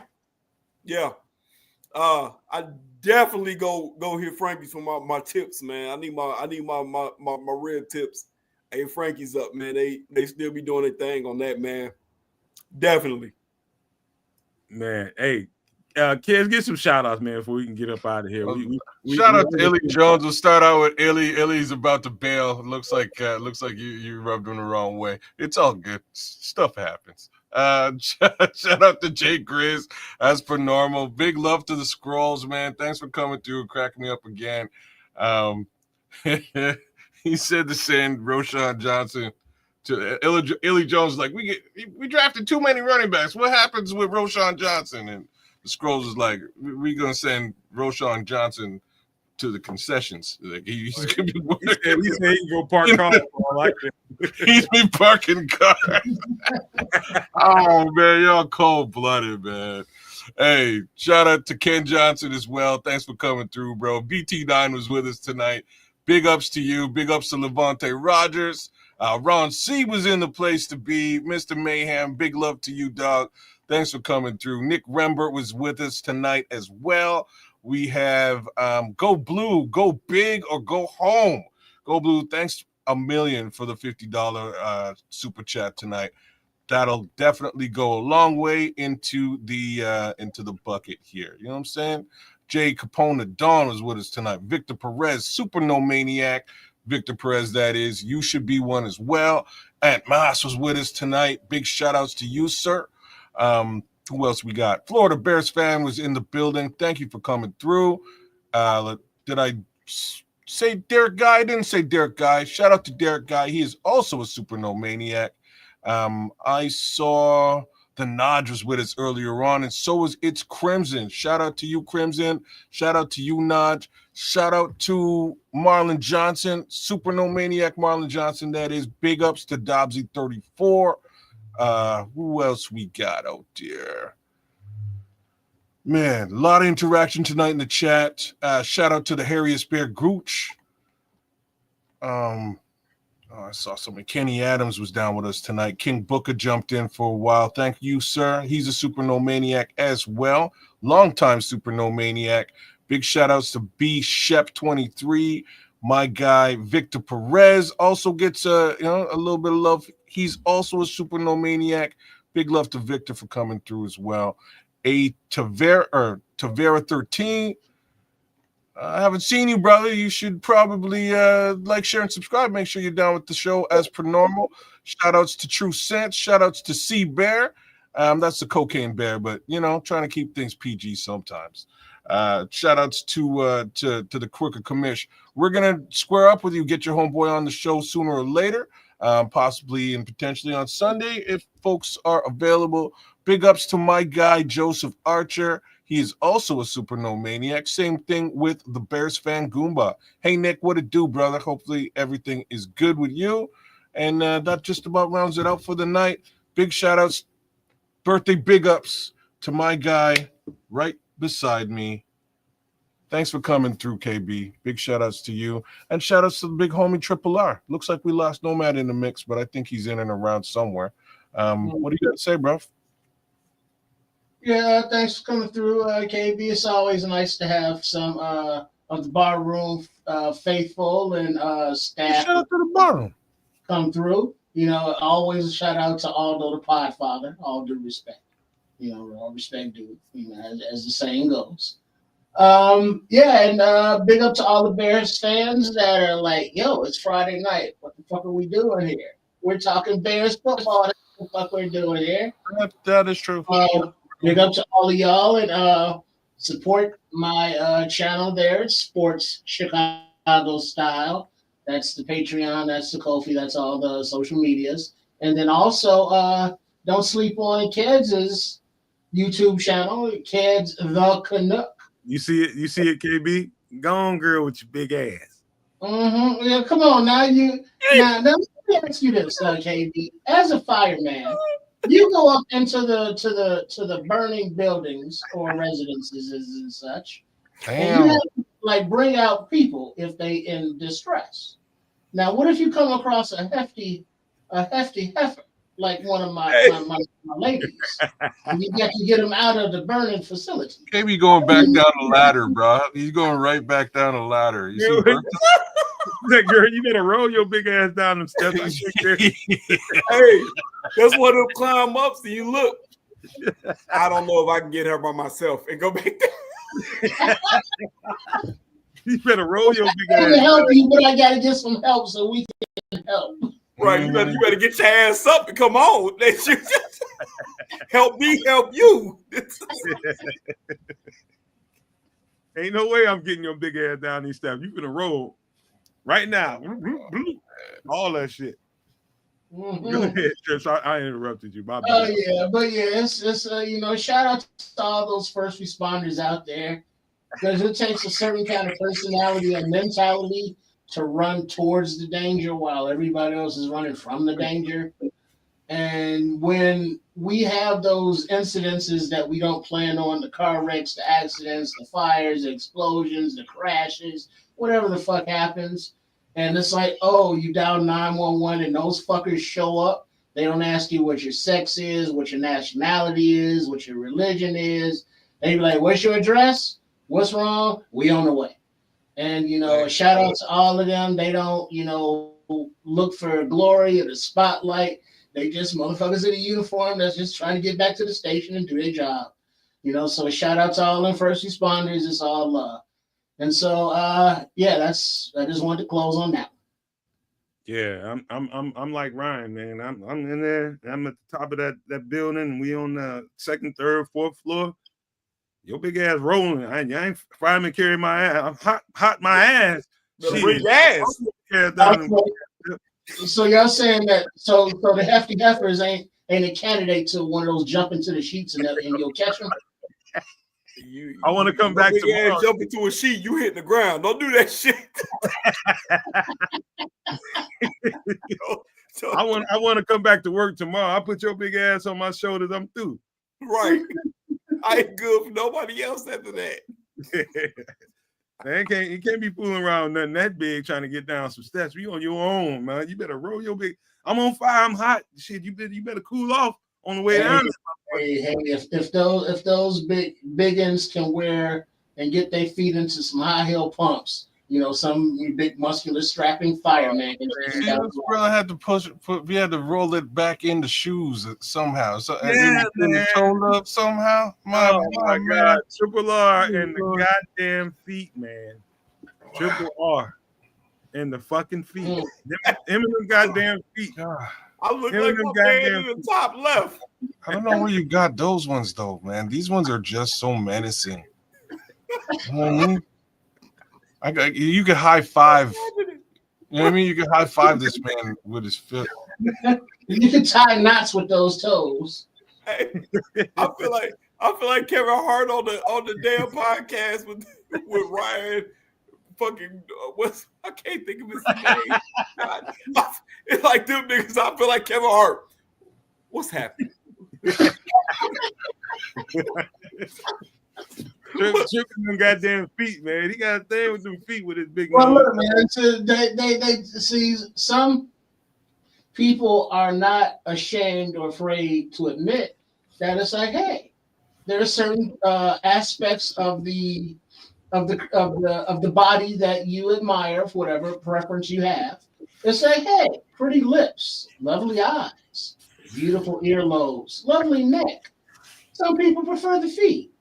I of course I bypass the boobies, I bypass the buttocks. You bypass the boobies in the butt for the feet? Now there's a problem now. Hold on. Kids. Nomad. Yeah. What's going on? I don't know what's happening right now, dog. I'm not even sure. I had to question the whole world. I had to question the whole world there for a second, and I'm a little bit disillusioned and worried. I'm just saying. What's happening? I couldn't even tell you. If you asked me. That guy right there, man. You can't take him around while motherfuckers got them sandals on and shit, because he gonna notice all that shit with his big nose ass. Oh hell yeah! Oh my God. It's almost Birkenstock season, so you're good to go there real soon, bro. You're my getting God. my boy gonna be out walking. I know you. He's gonna be out in the streets. Don't let me be at the airport going through the TSA, just hanging out. Go ahead of me. You working with. Oh my boy, that's too much now. Man, oh man. I'm telling you, this cat with the feet, man. I can't even bring up socks. This motherfucker gonna go on a diatribe. I guarantee you. Bring up shoes, he gonna go on a diatribe. All kids had to say was feet, and it was over. He put it on me. My brother put the whole picture up there. This dude got hands for feet. You made it so much worse with the picture. Check out KB. Like this is what this man's hands actually look like. His feet look like that. That's just crazy. That man that motherfucker can climb trees upside down with them goddamn things. Like an orangutan. You can just scale that tree like this. Like it ain't no thing. Wow. Man, hey, I ain't fucking with y'all no more for the rest of the night, man. My head hurt. I ain't fucking with y'all. I'm taking this shit down. Y'all got my head hurting.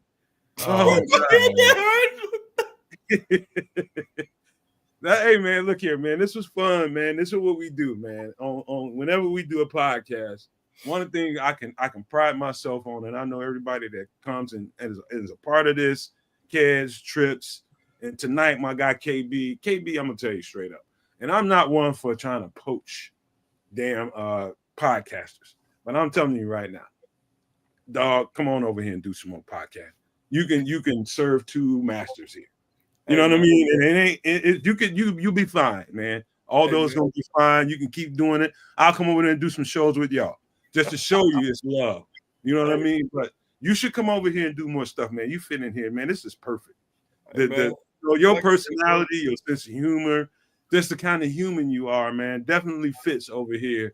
And you got these group of characters right here that just fit right on in with that, man. It's just fun. And we talk about serious football at the same time, man. It gets nuanced, but we know how to have fun, man. People come to these shows to get away. You know what I mean? They come they want to talk about their team, but they want to get away and they want to have fun. They want to be entertained. We do that shit over here, like in abundance, man. You know what I mean? So it's just fun, man. You know what I mean, KB? Hey, brother, we've been going at this for almost 3 hours, man. I ain't been having nothing but fun with y'all, brother. Hey. The Scrolls kills me every time, though, bro. Stop. No, that was a good one, but check this one out. This one is hilarious too, though. I don't know if did you catch this one? The Scrolls kills it in the chat on a daily basis. Scroll, something wrong with Scroll. Just for the record, man. That motherfucker, something's wrong with Scroll. He disturbed, man. Hey, man. Oh man, that's too funny. I'm here. You know what I'm saying? As long as the invite is there, man, and y'all boys want your boy on, man. Oh, don't know what it is. Man. He know I will never try to take something from him, man. He knows that I'm just gonna open up the avenue so that you can have more. You know what I mean? So you can get more involved. You know, Barfly Tailgate happens on Sunday, man. But there's other times that you can jump in, and we do podcasts all the time. We do content all the goddamn time. And when you have that time, why not give the Bears community what they're looking for? They want to hear about you. They want to hear from you. I appreciate that. Like I said, man, as long as everybody's open, bro, I'm there. Yeah, man. Word up, man. We got you, cuz. Don't even worry about it. You good over here. You good over here. This was fun tonight, man. Happy birthday again, my boy. Appreciate Enjoy the rest of the night. You got a long ass night left. I do. My girlfriend is about to be off for the next couple of days. There's about to be some wild ass shit going on. At the time. Yeah, for the next couple of days. Goddamn. Go on, put them goddamn drawers on now. You know I don't like that shit now. You know? All right, fellas. Getting serious over there. And Daddy, I know you got titties. Hey, it goes down, man. But in a real way, we appreciate you guys for being here. This is a fun podcast, and KB on his birthday came through. And again, shout out to Swifty. I hope everything goes well and everything is good. Holler at you later, my guy. But this was a fun podcast, man. This was fun. We got comprehensive about everything that's going on with the Bears. We got into KB's thoughts about what the Bears have done so far and how he feels good about where this shit's going. You can see that. You can feel that in his energy. And we put him on the spot. Thanks to Triple R and Kids, man, we put him on the spot, and he dug in, and they were pleased. I don't know if you saw all the chat, but they were goddamn pleased with what you did, man. So shout out to you for that, man, and thank you guys again for being here. Don't forget to hit that like button, hit the subscribe button for sure. We need more of those. We need the subscribers. If you like this content, hit that subscribe button. Share this stuff with your people. Hit the notification bell because you never know when some new content is coming out. We like the king of content right now. There's shorts, there's videos, there's podcasts, everything coming out the Nomad Network. And so you better hit that notification bell so you know what's coming out. But thank you one more time. And I'm going to leave you guys with these famous words. If you can think it and you can see it, there's no reason in the world why you cannot absolutely manifest it. Do not, and I repeat, do not be a prisoner of your own mind. But with that being said, we are